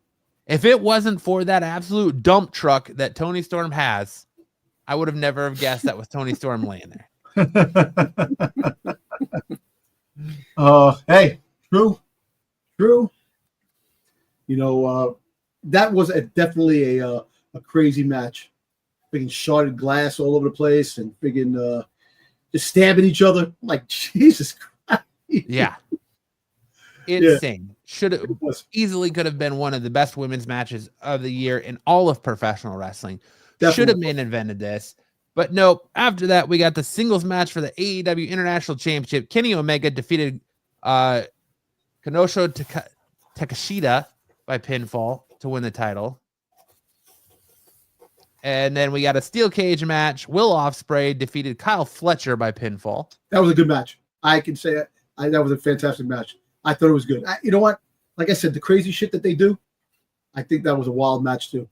You know, it was. I mean, I like Ospreay. Come on, I'm kind doing of the Spanish. What's it called? The Spanish. The move that he did off the freaking top of the goddamn thing. Yo, dude, man, that's crazy. Yeah, I just don't feel like we're getting. I just feel like, I think for me, I always will prefer New Japan Will Ospreay to what he's doing in AEW, but that's. Well, let me ask you a question. Do you think Will Ospreay would do the same thing in WWE? I think Will Ospreay in the WWE would be very watered down. I don't think WWE is going to let him take. He's going to have his high risk spots because they let Kevin Owens do it. They let everybody do it, but I think they would kind of ground him. Because if you notice, like Penta, they've kind of grounded Penta a little bit. His high flyingness isn't. It's still there, but it's not as like. Yeah, the same thing with Jacob Fatu. I think he would be a watered down into where his style would come across more like a Jacob Fatu's than. Like special events, they'll do like that one big move. Yeah, he'll have his one big spot every pay-per-view that he wrestles in where he gets that holy shit moment. But I don't know. I like Will Ospreay, but I think they could be doing a lot better things with him in AEW. Yeah. And then we had our singles match for the AEW World Championship. Jon Moxley versus Cope. Christian Cage cashed in his world title opportunity during the match. aka his Money in the Bank briefcase without Money in the Bank briefcase. And Moxley managed to score a submission victory over Cage to retain the title. After the match, Swerve Strickland jumped from the crowd onto Mox to take him out and send a message. Again, I like Jon Moxley. I like Jon Moxley's stuff coming when he was first coming to AEW, but he's kind of getting boring. He's kind of getting very repetitive. A lot of the same moves and carrying around the AEW championship in a briefcase. That Death Riders group he's part of is not doing it. It's not hitting. They need to end that storyline. It was in the beginning, it was intriguing, but I guess, for some reason, a lot of things that go on. Remember the Devil, the Man in the Mask, when freaking Michael Cole, Adam Cole. Adam Cole was the Devil with the MJF. That was a great thing, and then all it freaking fizzled out. It's just Adam Cole, Michael Cole, freaking goddamn Jericho, freaking too many Coles. Again, my only takeaway from Revolution is if you only want to watch one match from Revolution, please make it the Hollywood ending match with Toni Storm versus Mariah May, and just watch those women perform and just beat the holy hell out of each other and put on a professional wrestling show. It's the first time in wrestling where I've seen where there was so much blood. I was like, oh man, that's almost a little too much blood. No, well, and I was going to put Toni Storm in the thumbnail in the background this week, but then when I was like, ooh man, like that's so much blood. I don't want YouTube to pull down the video for being graphic, even if I put like a black and white filter over it. It was a lot. It's like, remember when Stone Cold had the blood dropping down his face that time, and that one match, kind of like that. Look, it was way worse than that because it was just, you think about it, fucking glass. It's just crazy. Yeah, and it was a good match. I'm telling you, she is the best part of AEW right now. That's a loss for WWE because WWE had her. They could have made this character, and she did and I love the fact that she does have she is that mic presence and that presence of who she is. Everybody, her promos are great, and she's a great wrestler. And that's the one thing WWE. That's something that WWE misses out. And they definitely lose one or two down the road, when it comes to wrestlers. So, and she makes it work. I just don't think WWE stuck with her long enough. I mean, shout out to AEW for sticking with her and letting her do her thing. And I think that the gimmick of timeless Toni Storm, the gimmick itself, wouldn't work with anybody but Toni Storm. Exactly. There's just something about her that makes that work. And chef's kiss to it, and I'm sad to see this probably be the finish of her feud with Mariah May as she's moving on to other contenders. But what a finish it was, and it definitely should have been the main event of that card. All right, moving on to Monday Night Raw. Big Monday Night Raw from Madison Square Garden, Dom's backyard. Yep. Dom's like, I live so close. I was sitting on the toilet taking a dump, and I could watch the matches. So I can look out my window and I can see Jada Parker. Yeah. That's more true nowadays than ever before. All right. What happened? What Did you say Styx? He didn't hear you. I hear you. I say you said about watching it on the toilet. I thought that's more true nowadays than ever before. Yeah, he didn't have to watch it on TV though. He could just look out his window while he was doing his business and feel the crowd. He was yeeting from home on the toilet when he could hear Jey Uso's music reminiscing outside of Madison Square Garden. Oh, yeah.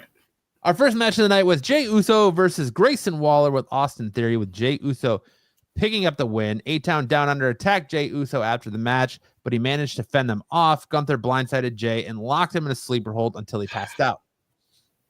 Well, let me ask you a question. Do you think this whole thing is getting stale with Jey Uso and Gunther? Because I can be honest with you, just one thing. I think it's one-sided, if you really think about it. Look, I have an idea that they should do. that I think that would be a pretty good idea that can actually escalate and elevate it to a like going into WrestleMania could be a dire straight situation, because I think that look, if Gunther loses, he lost the in Jeddah, he lost the to Cody, and then he also lost to Sami Zayn the year before. If he loses, you're going to take away that stigma on who Gunther is. If he loses on these things, you got to make. He was supposed to be strong. If you would have won that fight in Saudi Arabia with Cody, you could have solidified him even more on who he is. You know, you're fighting. All right, this is the third time he's fighting Jay. Yes, I want to see Jay win. I think Jay's an awesome. He deserves it. But I also think that they're not pushing him to a point where he has to go back to his bloodline days that Gunther has gotten in his head. And, that type of a thing where when he with the bloodline, where everybody, the yeeting stops and he has to go and really fight and get back that crowd. Gunther should do something. Do a home invasion where they attack Rikishi. Do something where freaking Jay is messed up in the head and really messed up in the head. You got to make Gunther look like the freaking giant that he should be. And like I said, him losing to Sami Zayn last year for the Intercontinental Championship, now to lose his championship to freaking Jey Uso this year, that's going to really take a lot out of Gunther. So you got to if Gunther can be more diabolical and do something crazy to get Jay off his game, to freaking the yeeting stop for a moment. And if he does win, you make him win and there's a big stake in line. See, me personally, I would have Gunther win. Do all that shit, have Jay really messed up and still win the WrestleMania. You got to make him that like, oh, this guy's is friggin' like hard to beat, because if he loses, and which most likely is, that's what they're aiming for, that stigma of Gunther being who he is going to be out the window. You got to make him do something diabolical. You got to make him do something that really captures the attention. Like, holy shit, this guy's nuts. You could, like I said, bring Rikishi into it. Like I said, at the same time, you attack Rikishi, and then Jay is like, yo, now you're attacking my family, or you're doing all these things, something that's going to get him crazy, where it's no more fun and games. No more fun and games doing the yeet thing. The yeet thing is great, but take that away for a little bit. You got to make him build it back up. So, I don't know. It's just me. I just think that the storyline is getting a little dull on that, and they could do something else. Yeah. I would think if you're going to push him to where he's like diabolical, like you say, you have Uso, getting over on him a couple of times, whether it's in a match or after a match that Gunther has, where he feels like he has to do those things to make Uso think that he's not going to win. That where he's come at him now. Having him do it without that, and then lose, and then he's going to lose. But that's what he's doing now, because now he's coming at him after the match, putting him in that sleeper, and he's been doing that consistently. At WrestleMania he'll lose. And that's the thing. I just said let's get him played out. There's going to be more. There should be more layers to the storyline than just doing this. Yeah, So I don't know. I don't think they need to, and here's why I think. All right, Gunther has the upper hand right now. All right, He doesn't have to do this, because right now he's got one up on Jey Uso. What they're doing right now is they're making Gunther look strong by Jay not being able to fend him off. Right. So it's making those impossible odds. They're building those impossible odds. They're going to start layering and getting those layers where you're going to see Jey Uso start doubting himself. Much like I said with Tiffany Stratton and Charlotte. He's lost to Gunther 3 times now. He can't fend him off. He can't stop Gunther from attacking him. He can't stop Gunther from attacking other people. He's going to start doubting himself. The more people are going to start doubting himself. I wouldn't be surprised if you start seeing other wrestlers, his brother included, coming to him and go, man, I don't know what you're doing. Why you think you can beat Gunther? I don't, you're going to have people doubting him. They're going to build Jey up so that when he wins at Mania, it's like David slayed Goliath, It's this big uproar. People are going to go crazy in Vegas for it. I think the minute you have Gunther go down the road of attacking Rikishi or anything like that, you're making Gunther look like a desperate man. And he doesn't need to be a desperate man. He's got the one up. He's got everything he needs. And I think the draw of Gunther is more not how it's more how he gets up after he gets knocked down. He lost the title to Sami Zayn. What did that do? He instantly skyrocketed into the World Heavyweight Championship picture. So it's like, what happens now? Okay, Gunther loses to Jey. He's had a long run. Okay, Gunther loses to Jey. Now maybe he goes after Cody. Maybe he inserts himself somewhere in this feud between Cody and Cena. It's about how they push Gunther forward rather than, him being beaten down. And I just think personally, the minute he goes and attacks Rikishi, Jay's family, and brings his family into it, that's desperation mode. That is an act of a desperate man. And that's kind of like the Kevin Owens thing. Is he was a desperate man at that point. He had nothing to lose. The fact that he went to Sami Zayn's house, that was the act of a desperate man. And I think that's what, if he attacks Rikishi or brings anyone of Jay's family members into it, that's what it looks like, is that instantly puts all the desperation on him instead of Jey. Yeah, but it's still like, if you really want to get into the psyche of Jay's head, you do something like that. Hey, look, Jay, I'm here at your dad's house. Don't you think he's already there? Don't you think he's already in his head? Yeah, but how much further in his head do they have to go? More to really get him out of his game even more. Hey, look, I don't know. I don't know how much more you need to be out of your game, knowing that I've tried 3 times to beat this man and I couldn't do it. This man can have his way with me at any moment and I can't do anything to stop it. Nobody can do it. I can't do anything to stop him taking out anyone else. Look at it. Like Otis came to him on Monday Night Raw and apologized to him because Otis told him he'd have his back and he didn't. He can't protect Tozawa. He can't protect Otis. He can't stop anybody from. I like to see his brother come into the fold. Jimmy, and lose to him too. Saying, look, I got your family, your brother. Nobody can beat me. Yeah, you're right. I would be okay with that if he was like, nobody in this family could beat me. And he's like, I'll even prove it by beating the brakes off your brother. And he goes to SmackDown, or Jimmy comes to Raw and Gunther beats Jimmy up. Like, I'd be okay with that too. I think just going after Rikishi and going outside of the main talent is the act of a desperate man. And I don't think they want to paint Gunther.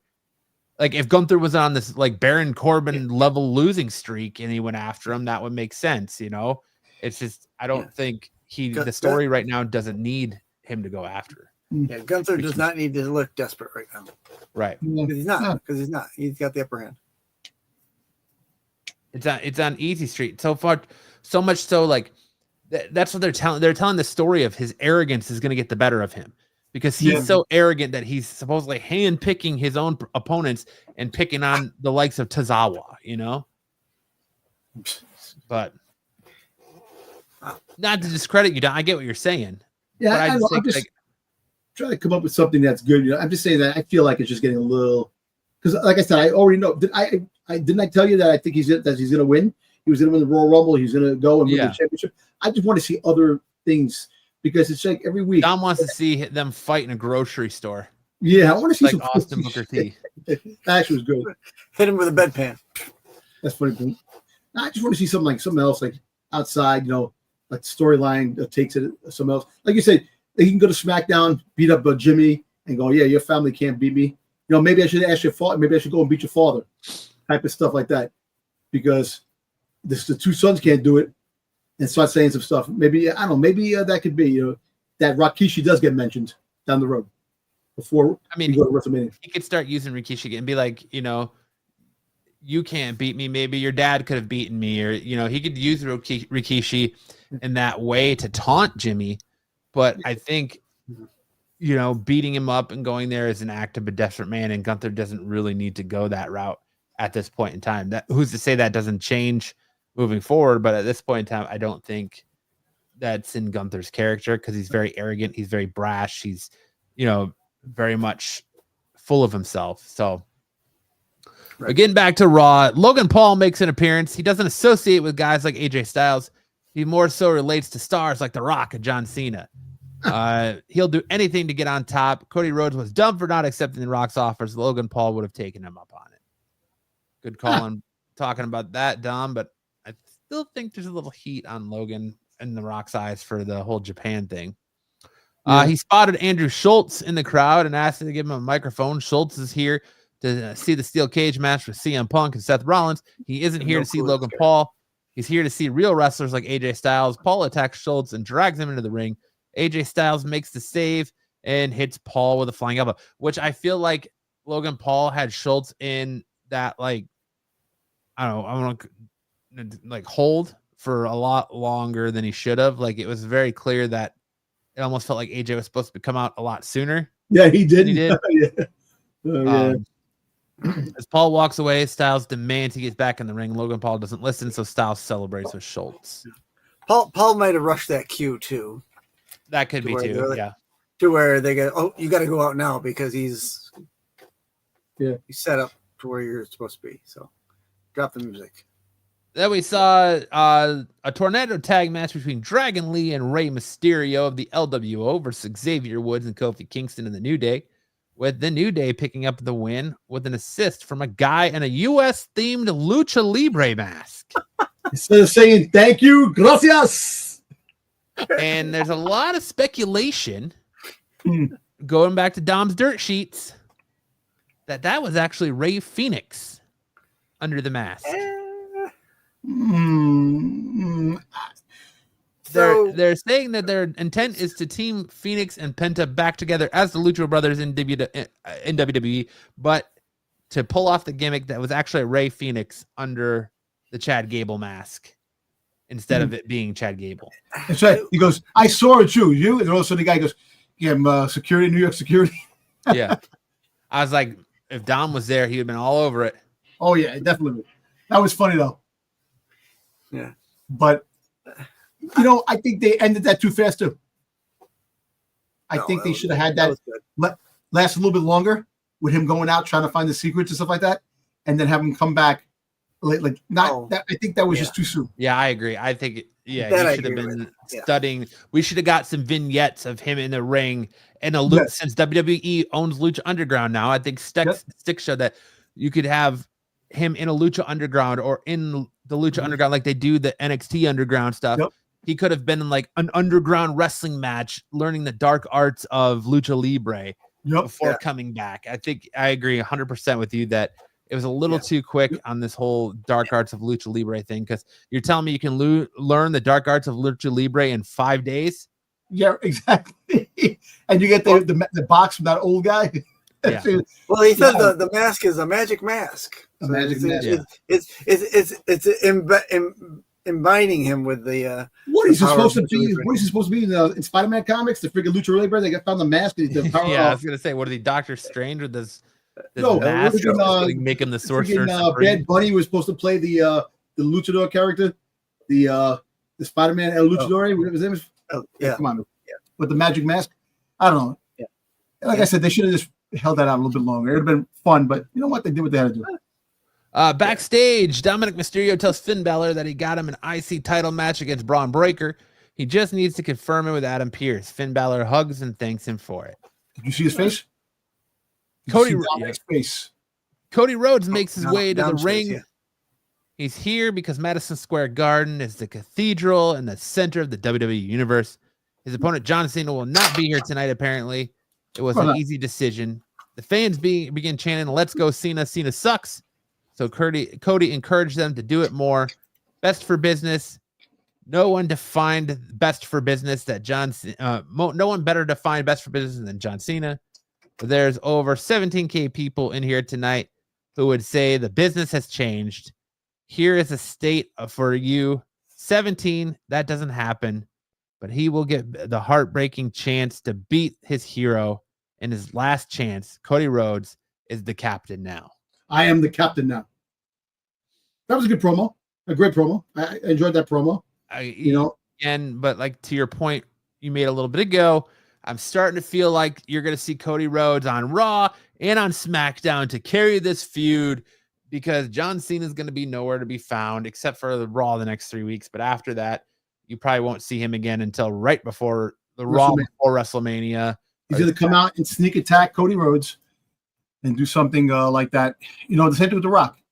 The Rock is going to be coming, I think, because The Rock has to still film.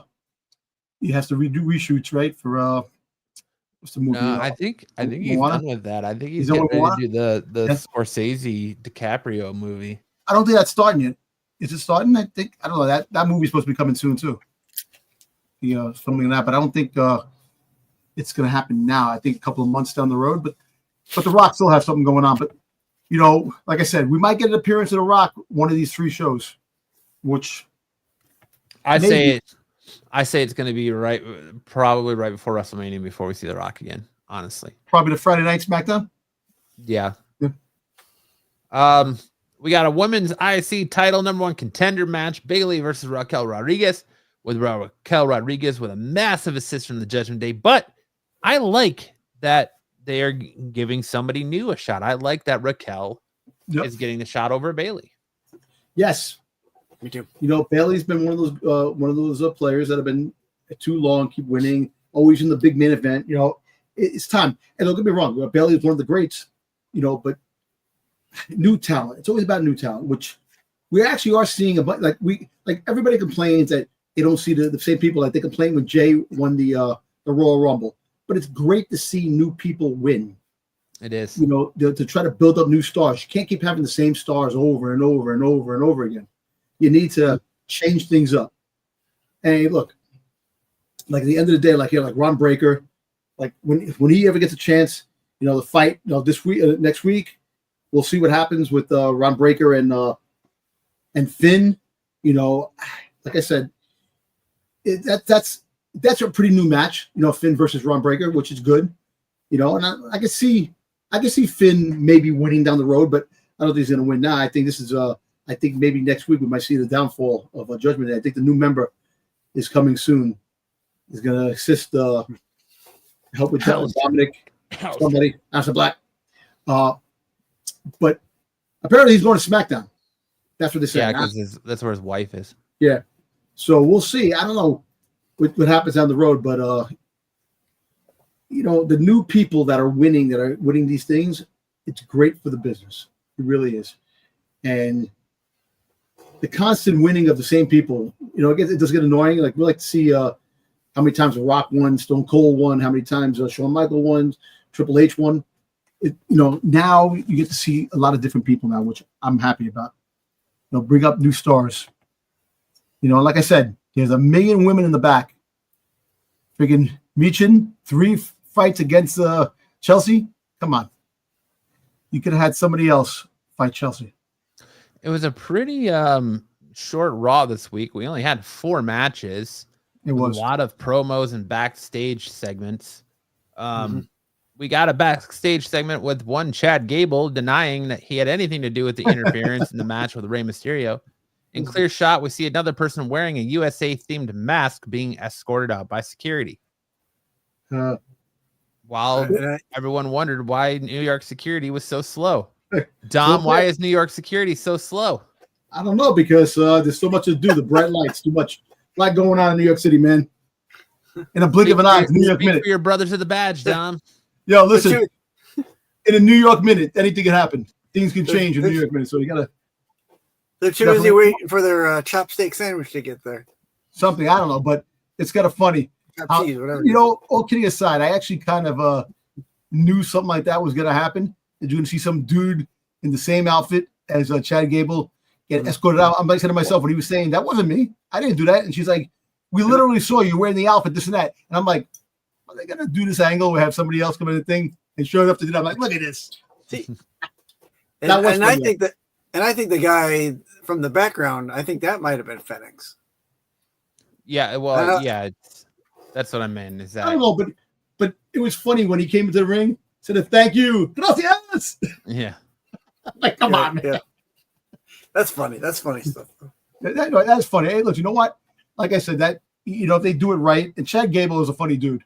He is a funny dude. From Shorty G to what he's doing now. He's like he should win something, man. That dude should win something. Michael Cole has an interview with Io Sky in the ring. She says it's a dream to be here in Madison Square Garden as champion. She's over the moon to be going to WrestleMania as the champion. Cole introduces her number one contender, Bianca Belair. She tells Io she's happy to be facing her. Cole asks if Ripley would still be a champion if Belair wasn't at ringside last week. And she tells us she had enough drama. Rhea Ripley enters to tell Belair that she has no business being out there. It gets nasty between them, and Io tries to split them up, but is pushed away, so she slaps the pair of them and reminds them who the champion is. And she was crying. She's like, I'm the champion. She's jumping up and down like It's a good little spot to start lay the seeds for this triple threat. Yeah. And she says you should be freaking attending to the Jay Cargill thing. She told Bianca Belair. That actually we're going to see that match. But like I said, if Bianca is part of that whole Naomi storyline and she had something to do with the Jay Cargill thing, she's not winning. She's not winning the belt. Because Jay Cargill's going to come out and she's going to lose. Spoiler. Yeah, spoiler if that happens. But I don't know. And then we got our steel cage match, CM Punk versus Seth Rollins, with Seth Rollins picking up the win after Roman Reigns physically dragged him out of the cage, setting the seeds for our main event, or our not main event, but our triple threat match on the men's side at Mania. Punk versus Roman versus Seth. Roman Reigns dashes out and viciously assaults Seth Rollins and looks to end his career, but security and officials show up just in time. He looks towards the ring to see Paul Heyman consoling Punk. Reigns doesn't like that, so he gets in the ring, smashes Punk against the cage, and finishes him with a spear. The OTC is back in full force, or as his new shirt says, YTC, which I'm assuming is your tribal chief. Mm-hmm. And that's when Raw went off the air. And it was funny. The curve stomp was used 3 times in that 24-hour period. You had Seth do it. You had Moxley do it in AEW, and then you had friggin' Roman do it. So it's kind of funny. The curve stomp has become a big thing. This match, I feel, went on too long. Roman should have come out and interfered sooner, because towards the end of the match, it became nothing but a finisher fest. Yes. Seth, Punk giving the GTS, Seth kicking out, Seth giving Punk the GTS, Punk kicking out, Rollins stumping Punk, Punk kicking out, Punk stomping Rollins. Yeah, it just became a finisher kick out fest in the last 5-10 minutes of the match. You know what sucks? When your finisher move doesn't work and you get up out of it, which really sucks because you think the finisher move is what it's good night. That's it. End the story. Called the finisher for a reason. Exactly. Right. So when you get out of the finisher, it's not the finisher move anymore. You got to think of something else. The almost finisher. Yeah. The kick out is fine. I'm okay with kicking out of finishers because it gets excitement. You get pumped like, oh man, what's gonna happen next? Exactly. To me, it just kills it when it's like finisher kick out, finisher kick out, finisher kick out, Yeah. finisher kick out, finisher kick out. It ruins the story of the match, and because they were trying to outdo yes, the Will Spray friggin' but they did the friggin' suplex off the top rope.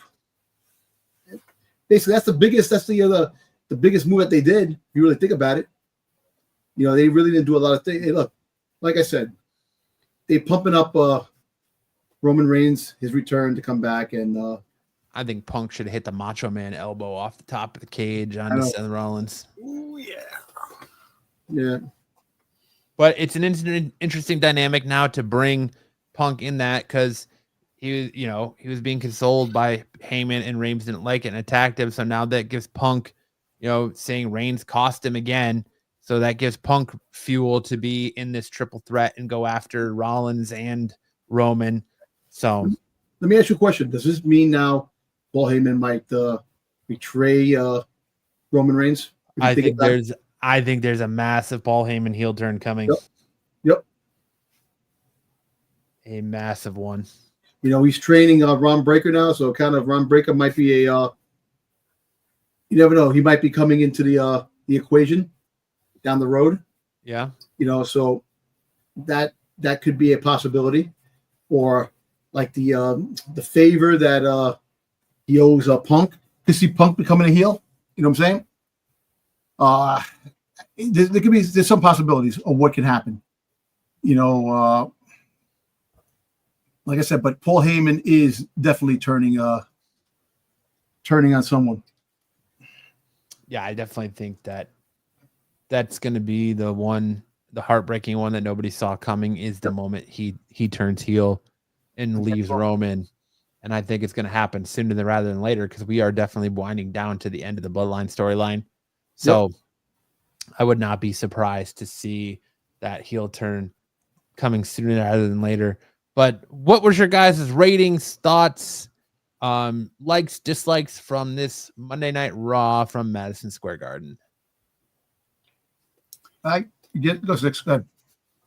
I'm going to give it an A. I thought it was good. I thought there was enough in there to make it better than SmackDown. The matches were all good. So I give it an A. Yep. I give it an A too as well too. I did like the steel cage fight, Roman Reigns returning, that bringing that excitement for the triple threat match to be in WrestleMania. Other than that, man, like I said, I love the promo, of Cody. It had, like I said, the dynamics of it's feeling a lot like a WrestleMania atmosphere now. Things are starting to take form, and we're getting things that are leading towards the big dance in April. Yeah, I agree, and I'm very intrigued by we seem to be getting all these slivers that are branching off in multiple directions. It's going to be interesting to see how they bring it all together to culminate at WrestleMania. Yep. I give Raw an A2. Solid matches, solid backstage segments. The steel cage match was really good. My only gripe is, God damn it, Netflix. Yes. We pay for a subscription for a reason. Yes. Don't bleep out F words, especially if you're going to leave it to where you can still read their mouth. If you're still going to let the crowd chant holy shit and not bleep it out, don't bleep out middle fingers. You're a premium subscription service. Netflix. Even in your lower tier, you're a subscription. Why are you blacking out the screen because he's putting his fingers up? If parents are letting kids watch, things like Squid Games or shows like that. You got kids at WrestleMania at the wrestling match watching it. What you're letting kids watch physical violence with each other in wrestling, even whether it's fake or not, and you're okay with that. But God bless you, a middle finger can't have that. Yeah. Jesus. And I was going to ask if either of you watched it after to see if it was still there in a replay. Yeah, it's still there because I watched. I forgot about Raw because for me, Raw is now on at 5 instead of 6. Yep. So I forgot Raw. So I came in halfway through it, and I ended up having to deal with my kids, so I couldn't see the end of the. I missed a good portion of the start of the cage match and got there right towards the end, and so I went back and watched it, and they leave it in, they black it out, they mute it, but you can still see Punk tell Seth he's gonna beat the fuck out of him, and then you see Punk flip him off, and then it blacks out. But then before Seth flips Punk off, the whole screen goes black, and you still hear Michael Cole describing it while you got the black screen. And then you hear freaking Seth go, asshole, you're an asshole. Yeah. Yeah, Hey. call him an asshole. Yeah. Come on, man. Just leave it out. Leave it alone, dude. WWE, the whole world. Prime time, there's a certain time you can say the one cuss word, one F-bomb at a certain time. And that's why they got away with the Cody thing, saying Rock because of that certain time. And that's another thing with Netflix too. It's just it sucks that they do that, because I thought that they were going to stop that when they need to. They definitely need to. They do, because middle fingers. Okay, everybody. Oh, I see little kids doing this today. Their dad didn't freaking right people in the street. Like if it was like they used to not block it out for Stone Cold on USA and the Attitude. I do it here right now. Here you go. Yeah, like come on, man. Let's not.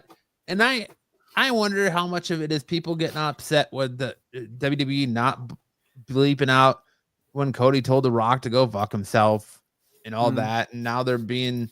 But it's a premium service. Like there should be no. Yeah. You put the rating up there before, it doesn't matter. And that was we're a child-friendly show. Guess what? PG-13. Yeah.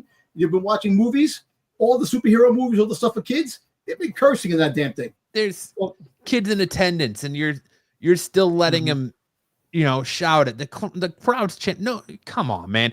If you go to a WWE show, you know what you're getting. If you're bringing your kids to a WWE show, you know what you're getting.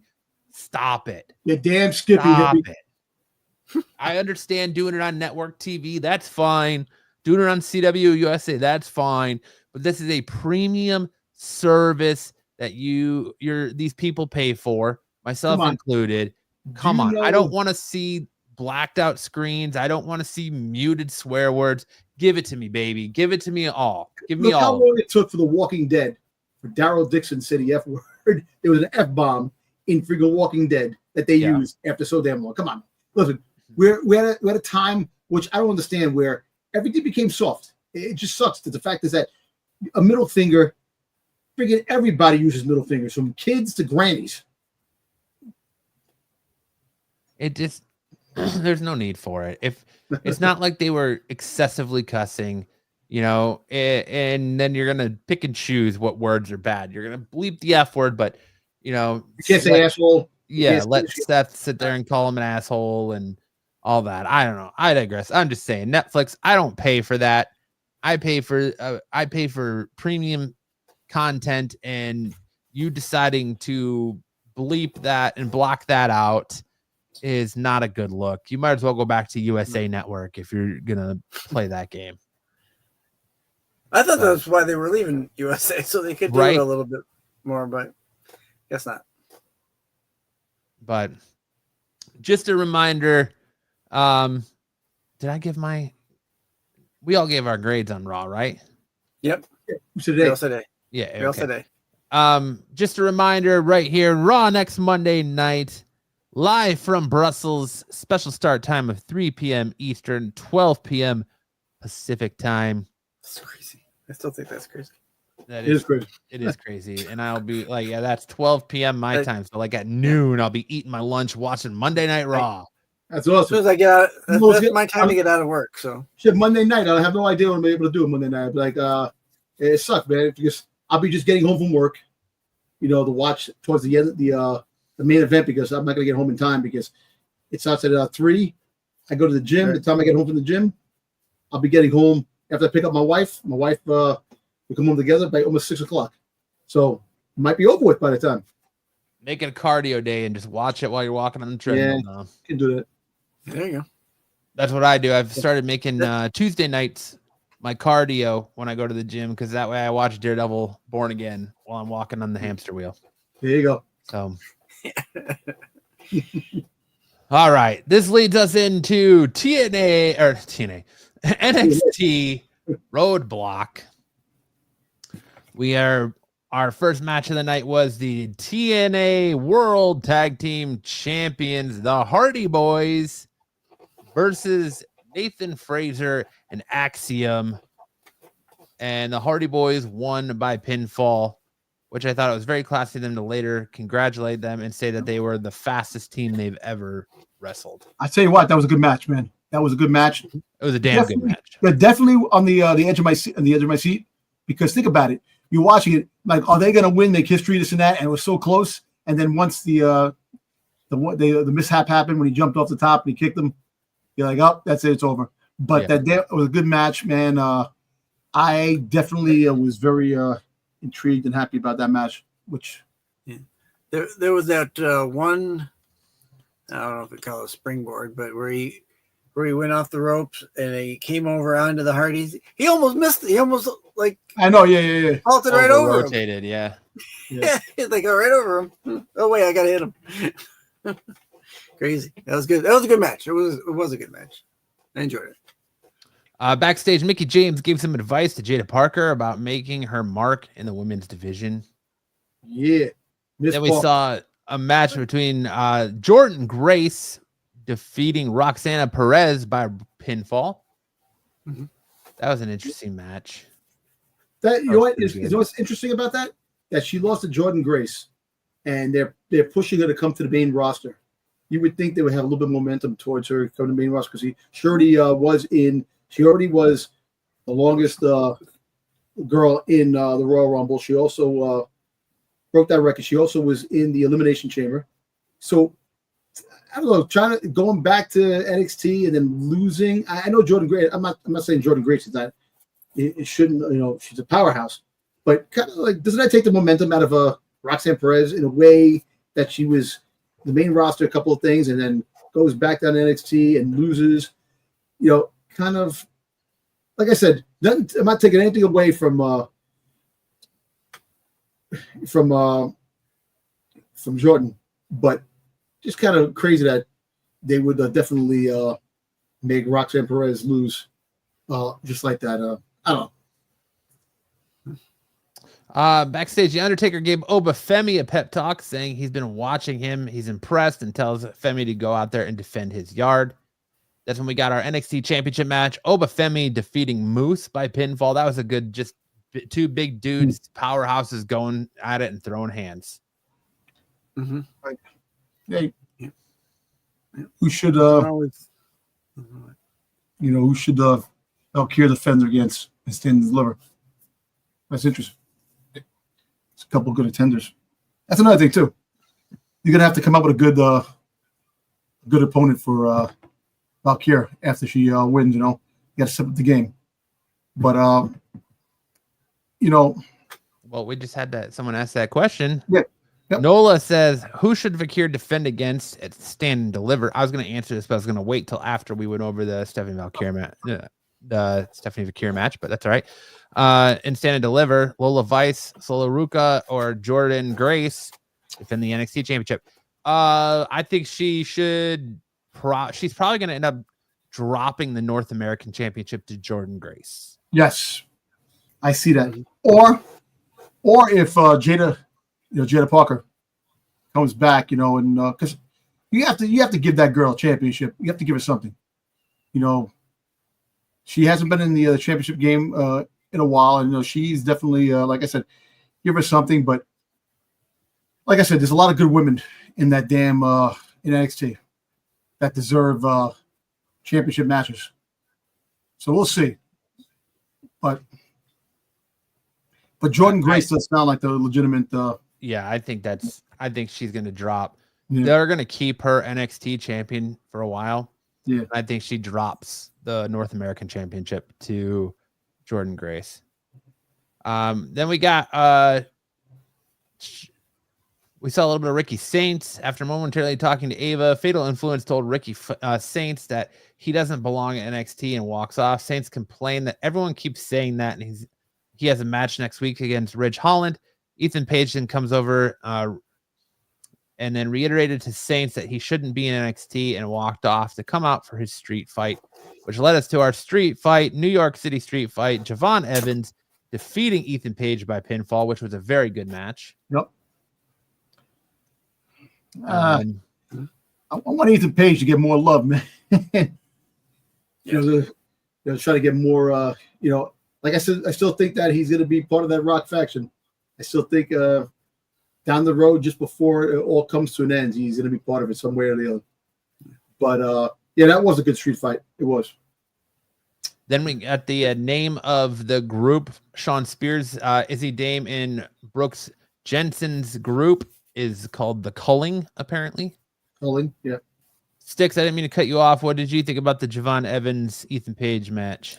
The only thing I was going to say that it was another incident where when Javon jumped out, he almost missed Ethan at the table there. So sometimes you overjump your. It happens. Yeah, I mean, his was a little better, but I tell you what, that was a good move. It was rocking over there, man. It was rocking over there. Yeah, my friend went there and he said that it was big time. Atmosphere was huge out there, man. The crowd, people, man, it was awesome, man.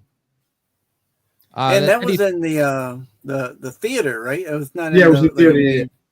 Yeah. That's still a good sized spot. So it was good house for that. Oh yeah.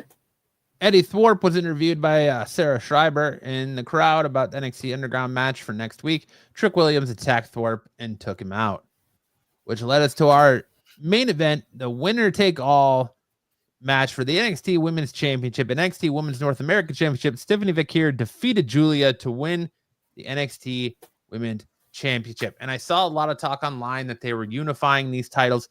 WWE is not unifying these titles. She is going to defend both of these titles separately. So again, like I said, I honestly think she's going to probably drop the North American Championship to Jordan Grace at Stand and Deliver. You know what? And I'm going to have to salute Julia for a woman that has to go out in injury for a period of time or whatever injury she has, for how she held up and how she, freaking goddamn fought, which I have to really say that she did a fantastic job. And she's going to be missed for a little bit, but when she comes back, she'll come back stronger. And I actually think she's going to be a heel when she comes back. I think the Dom sheets are saying that her injuries aren't serious, but they're nagging, and she's got many of them. So she's being advised to step away for a little bit to get healed and come back. Yeah. Because those nagging injuries can turn out to be big time injuries. So you step out for a little bit, you rest, you take it easy for a little bit, and you come back strong. And look, the year has just begun. So if you really think about it, if she comes back by the fall, think about it. She comes back by the fall. She should be a lot stronger, a lot better, and the injury should be healed.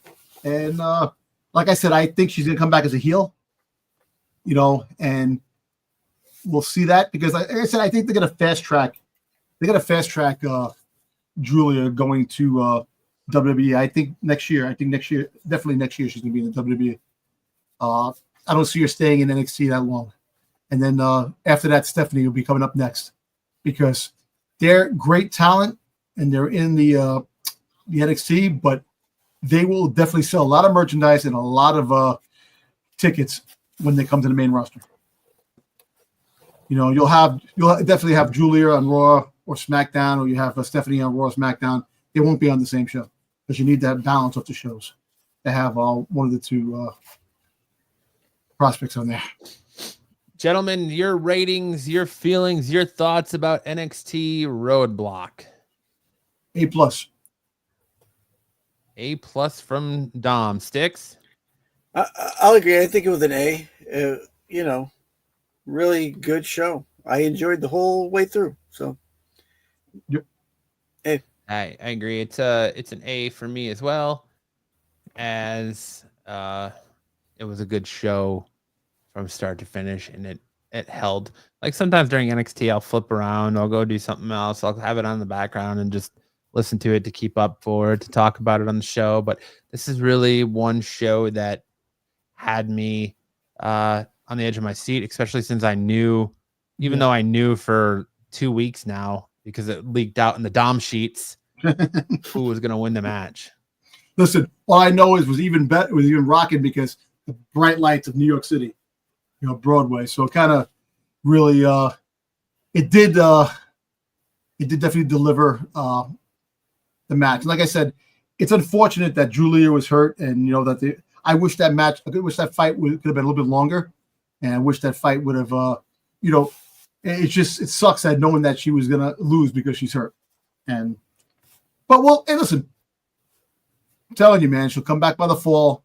be strong, and we'll see another. I think Stephanie's going to hold on to the belt for quite a while. I agree. Yeah. Leading into, my God, the worst display of professional wrestling I've seen in a long time. I don't want to hate on AEW. I've said it before. I want AEW to succeed. It's better for professional wrestling overall if AEW succeeds. But my God, what was this Dynamite? Did either of you watch Dynamite this week? No, I actually missed it. I missed it. You should feel happy about that. I'll run through Dynamite real quick. We had the Ops versus the Jobbers, with the winner, the Ops. Your Hologram and Powerhouse Hobbs versus Brian Cage and Drilistico, with Drilistico and Brian Cage picking up the win. Again, Tony Storm, best part of this show. Yes, it was. I seen that part. With her sexual innuendo laced promo, with stitches in her lips and staples in her head and glass in her ass, Tony Storm stands before you to say, the tramp is still the champ. A chunk of her heart will be gone forever, but when she looks at this title, it is well worth it. You will never hear her meow, as she's no pussy. To the rest of the women, put the keys in the bowl, and let's get this orgy started. Tony Storm will forever be timeless. Megan Bain appears from nowhere to take out Tony Storm. Yep. I saw that part. I saw that she is the best part of AEW. Absolutely. She had her promos are friggin' on par, man. I mean, her like and JF by hands down. Yeah, I'm saying that that timeless Tony Storm friggin' gimmick is, it is like friggin' Scorsese friggin' stuff, which is kind of crazy. It's just it's just one of those things where it's like you tune in to see that because you want to see what she's gonna say. It's just the truth. Then the Dynasty International Championship Eliminator saw Speedball Mike Bailey versus the Beast Mordos, and Mike Bailey won. We had an in-ring promo from MJF calling Adam Hangman Page's win a fluke. He isn't upset anymore because he's still 10 times smarter than him. MJF gets his, and this thing between him and Page isn't over by a long shot. He is interrupted by MVP, who ended up giving MJF a hug. MVP takes us down a history lesson of what they did together when MJF was a young 18-year-old. He is proud of everything MJF has done, but what he is not proud of is what happened on Sunday. He asks why Maxwell isn't hurting people, and the answer is he lost his edge. The guy is backing down. The guy is back. Don't fear him anymore, but they do fear the Hurt Syndicate. So maybe it was time they talk some business. MJF tells him it isn't the same kid he once knew. He doesn't need his advice anymore. He was the AEW World Championship for over 400 days. MVP tells him to focus on the word was, and then handed him his card. Then we saw an open challenge, Matt Caster versus Konosuke Takashita, with Konosuke winning. Then we had Willow Nightingale versus Penelope Ford, with Willow Nightingale winning that. And that was then we had the Dynasty International Championship Eliminator, Orange Cassidy, picking up the win there. And that was the end of your AEW Dynamite. Did you see? I took a picture with Orange Cassidy when I went to Toy Fair. I did. Yeah. So I got the. I got that video. That video actually did pretty well, just coming him out of the vault. When they got him out of the vault, it's kind of funny. Some Orange Cassidy, man. He was in the vault with the stuff, and when they opened the vault, he came out. Some little girl in the background goes, "There was a person in there." But it was so funny. All right, and that's time to hand it over to Dom for our wrestler spotlight this week. Step into the ring. The crowd is low. Spotlight of a hero, standing fierce and proud. Well, with the victory of Stephanie Vaquer over Julia, the spotlight definitely has to be focused on Miss Stephanie. Good. I like that. Definitely like this picture. I like this picture. She looks awesome. I wouldn't want her any other way. She definitely looks good with all that gold around her waist. Exactly. So it's so basically Anna Stephanie Vaquer Gonzalez. She was born in Chile, professional wrestler. She's a Chilean professional wrestler. Signed with WWE. She performed on the NXT brand. She's holding both the NXT and Women's Championship. We saw that Tuesday night. She is the Women's North American Champion as well, and the first to reign each. But she made history. She's the first woman to hold 2 championships, a la, Becky Lynch. And Becky Lynch had 2 championships, and she was a two-time Becky. 2 belts. Becky 2 belts. And she did that. So we gave that. We don't need to know that. Just a little history on her, a little professional. What's interesting is how WWE got her when she went and had a banger of a match with Mercedes Moné, and then turned around and WWE was like, signed her right when everyone was like, oh man, AEW needs to sign her. She's going to be in AEW. And then, nope, she was signed right up by WWE. Like, I want to say within hours or days of that. Exactly. And apparently she was offered to come onto the main roster or to stay in NXT. And she thought it over. She's like, I want to go in NXT. Yeah, she said in an interview with Bully Ray on Busted Open that when Shawn Michaels called her, that she was given the choice for main roster or NXT, like Dom said. She originally said main roster, but then she thought about it, and when she was asked again, she said NXT because she wanted to learn the WWE system as well as English and everything else. Which, hey, that's a professional right there. That's great. They didn't rush her. Like, I think, yes, she can definitely go into the main roster 1, 2, 3, but I think the NXT experience will make her a better wrestler when she comes into the main roster. She is definitely going to be you're going to have banging matches. They're going to be really great. And, it shows what her range is, man. She's definitely a top-notch wrestler, and like I said, the NXT brand is going to show her a lot more. So Vaquer is best known for her time with the Mexican wrestling promotion. I'm going to mess this all up, man. Friggin' Consuelo Mandel de Lucha Libre, or CMLL. Yeah, CMLL. She's a former CML World Champion, CML World Tag Team Champion. And she's also, she was the first luchador in CMLL history to have both titles simultaneously. So she had 2 titles. She had titles when she went there too. It did so to a departure in July. So she also wrestled the fellow American promotion, All Elite Wrestling, AEW. They lost out on her. The British promotion, Revolution Pro Wrestling, RPW, due to 2 organization partnerships with CLL. Also had a stint in Major League Japanese promotions such as World Wonder Rising Stardom, Ice Ribbon Tokyo Joshi Pro Wrestling, and New Japan. I think it's Joshi Pro Wrestling. Oh, Joshi is Joshi. Okay. Sorry. No, you're fine. I NJ Joshi. Yeah. Joshi was Joshi. It go both ways. The NJPW. That's a lot about you, Dom. Yeah, I know, right? Where she's a former Strong Women's Championship title holder for the latter.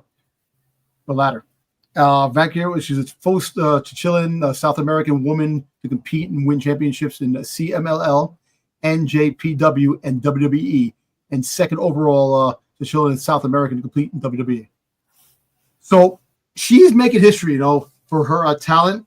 She's been on the radar a lot. So basically, people knew about this girl a long time. Go back to the next. Yeah. So a couple of championships she won. She won the Arena Azteca. Was it Budokan International Women's Championship? I'm vouching that up. Budokan. Yeah. Budokan. Arena Chichilian, right? Cotillion. Isaac Cali, right? Mixed Tag Team Championship she won. The Altaza Universal Lucha Libre. Lucha Libre. She won that. And the Consuelo Mandani de Lucha Libre CMLL World Women's Championship and the CMLL Women's Tag Team Championship. Next page. Nice. She also won the Ascendente Women's Tag Team Championship, the Ascendente Women's Tag Team Championship Tournament, the Grand Prix de Amazonas, the Guerrero de Lucha Libre GDLL Women's Championship, the ICW Legacy, New Japan Pro Wrestling Strong Women's Championship, Prometheus Wrestling.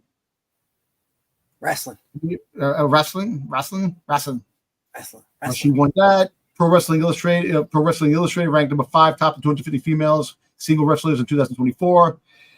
She's also ranked 84 on the 100 tag teams in 2023. And NXT, she's the women's champion one time and the women's North American one time, which she won on Tuesday night. And those are all the belts. She's a belt collector. She's a belt collector. And she's definitely holds those belts very well. I can honestly say. Good job, Dom. I feel like we know so much more about Stephanie now. We can all Spanish. And Spanish. Hey, who knows? Hola, ¿cómo estás? Muy bien. Gracias. Yo quiero Taco Bell. Yo quiero Taco Bell. All right. And with the hot tag from Dom, Styx is up to take us through a trip in the time tunnel. Step into the time tunnel, let's rewind. Everything went on, it's left behind. Lights are flashing, reality's just a blur. Everybody's ready, let's take this home. What do you got for us this week on the time tunnel, Styx? Oh yeah, you're muted still. Here in a second. I'll be muted. Oh no, you're not. You're good. You're good. You're still good. Nice. Okay, I'm still good. We'll see. All All right. So this week on the time tunnel, I've been talking WrestleMania season. So I thought we'd jump right in. We'll go to a couple of anniversaries in the next couple of weeks. This week being the anniversary I picked was WrestleMania number 1, or 40 years ago, March 31st, 1985. The very first WrestleMania debuted on pay-per-view. Here is your poster card. Of course, we had a lot of things thrown at us here in this one. Oh, now he's muted. Wow, that's a delay. Good job. Good God, that delay. Oh my God, Styx. Wow. Holy crap, Styx. Well, anyway, World Wrestling Federation presents WrestleMania, Madison Square Garden, New York City. It was on Sunday, March 31st, 1985. You had All-Star Tag Team main event with special guest referee Muhammad Ali. You had Orndorff and Piper versus Hogan and Mr. T. That was a big friggin' match at the time where you had celebrities. You had celebrities show up in WrestleMania for the first time. Really think about it. Muhammad Ali boxing as a referee, and you had Mr. T, who was a TV personality, and he was in back in the day. When did Rocky 3 come out? With Clubber Lang, with friggin' Mr. T. That was 85.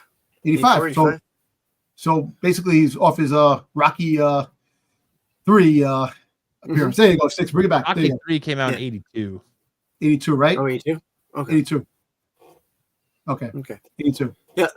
So we got your Intercontinental Championship match, Greg Valentine, Junkyard Dog. Women's title match with Leilani Kai versus Wendy Richter. Tag team match, Volkov and Sheik and the US Express. And like Dom said, we had a lot of celebrities, including Liberace. I don't know if you've ever watched this and you've seen Liberace sitting there with a little Timex in his hand. Oh, yeah. Exactly. You know, it's kind of funny. How could you forget the $15,000 body slam challenge between Andre the Giant and Big John Studd? Yep. Oh, yeah. That down in the we lettering there, but Billy Martin. You had Billy Martin friggin' as a ring announcer, man. Kind of crazy. Yeah, he comes out and announces the main event. Yeah. And you had the Rockettes. The Rockettes were big in that day too. Rockettes were very big in that day. Yeah. So, all right, let's go ahead and we'll move on to the next. And WrestleMania 1 was held in Madison Square Garden on March 31st of 85, New York City, New York. The attendance on that night was 19,121. That's still a good number for Madison. That is Square a good Garden. number. How many people can go in Madison Square Garden now? Like, what's the? I don't know because I'm sure the seating is a lot different.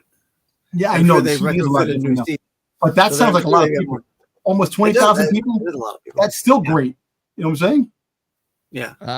Currently, Madison Square Garden holds 19,500. You see, there you go. So basically, think about it. This sold out in figure 85. 19,121 people. That is crazy. Back in 1985, the spectacular what the WWF would turn into today. Mm-hmm. So crazy, man. Yeah. So I mean, and think about it. This is really the big spectacle for wrestling. This is their income to what would be the juggernaut of WWF, WWE as we see it today. So 19,000. I'd rather think about how Madison Square Garden somehow added 379 seats to the arena. Well, that's floor space. That's new seating, retro seating, but it's not that big of a. I've never been in there, but I don't think it's that big of an area. But look at that crowd. Look at that crowd, man. Crazy. That is a crazy crowd for 1985, man. I can really say that, man. That's nuts. Yeah. All right, let's go on to the next one here.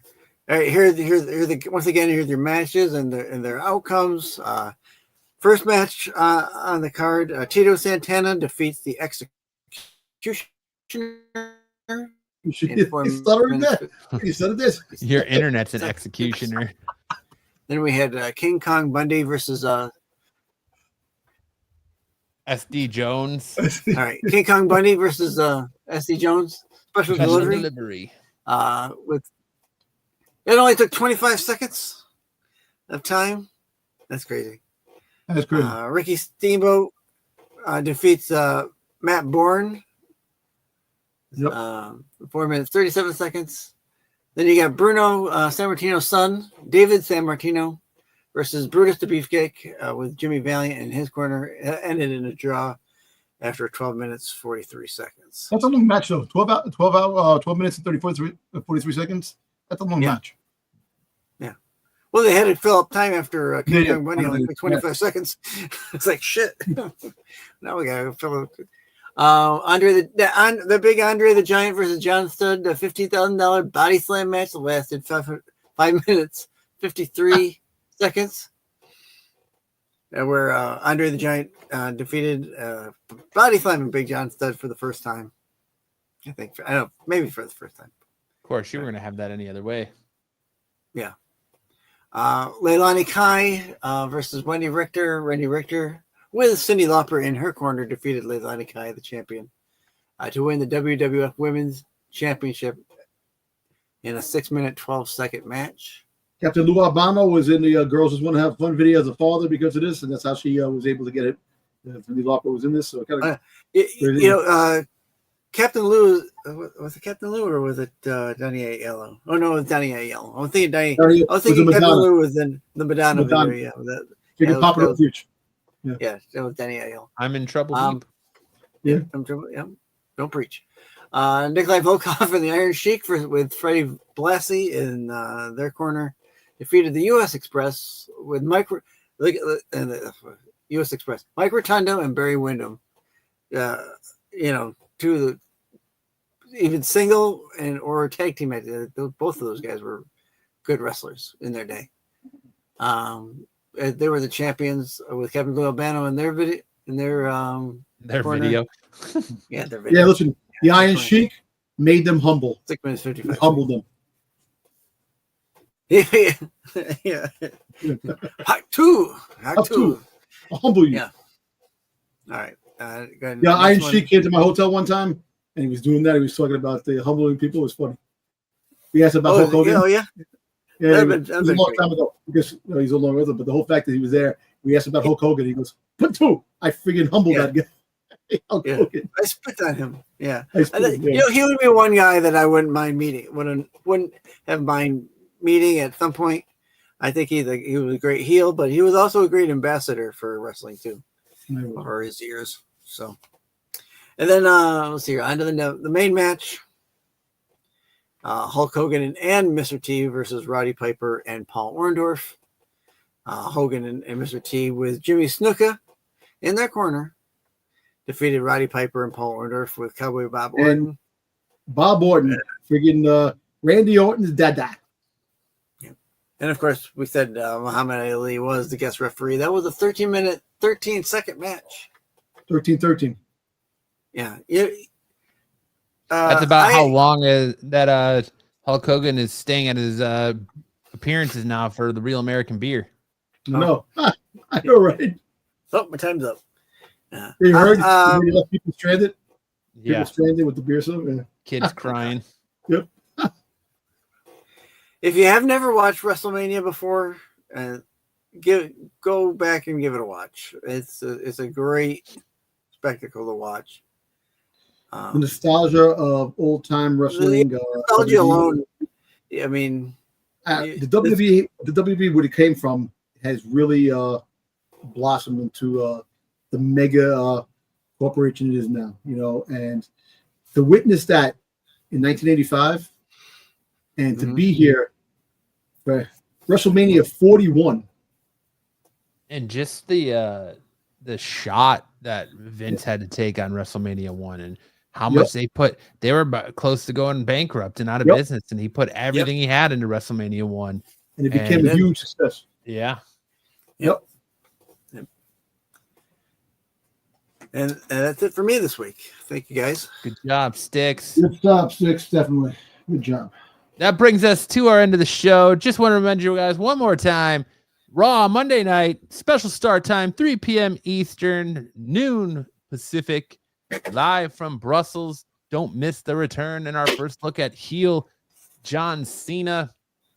If you want to see more heels in action, make sure to check out Dom and Styx every Friday night over on the Renovision YouTube channel. You can find their links in the section below on the Qualified.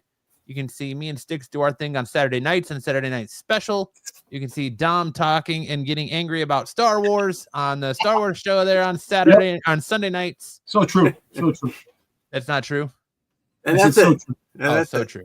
Yeah, that's it. Just Star Wars. Just Star Wars.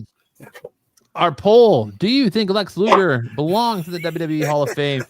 57% said yes. 43% said no. So almost a 50 split on that. But again, let us know in the comment section below what you think of that. Do you think Lex Luger belongs in the WWE Hall of Fame? Let us know what you thought about all the professional wrestling this week, whether it was SmackDown, NXT, Raw, or AEW. Sound off in the comment section below. Let us know who you think that Stephanie Vaquer's first championship match will be against at Stand and Deliver. And if you want more professional wrestling goodness, you can click over probably by Styx's face here for our videos, our other videos. And if you want to listen to us audioly, if you want us to make sweet, sweet love to your ears as we pin you to the mat for that 1, 2, 3 count, you can catch us on all of your podcasting platforms. So that's it for us. Dom, do you got a word of wisdom for us this week? Word of wisdom, like I say, is Miss Parker. Thank you for coming to New York City. Good night, everybody. In the ring, the lights go down. Roaring crowd, they scream and shout. Chants echo, shaking the ground. Warriors clash, the game is found. Welcome to the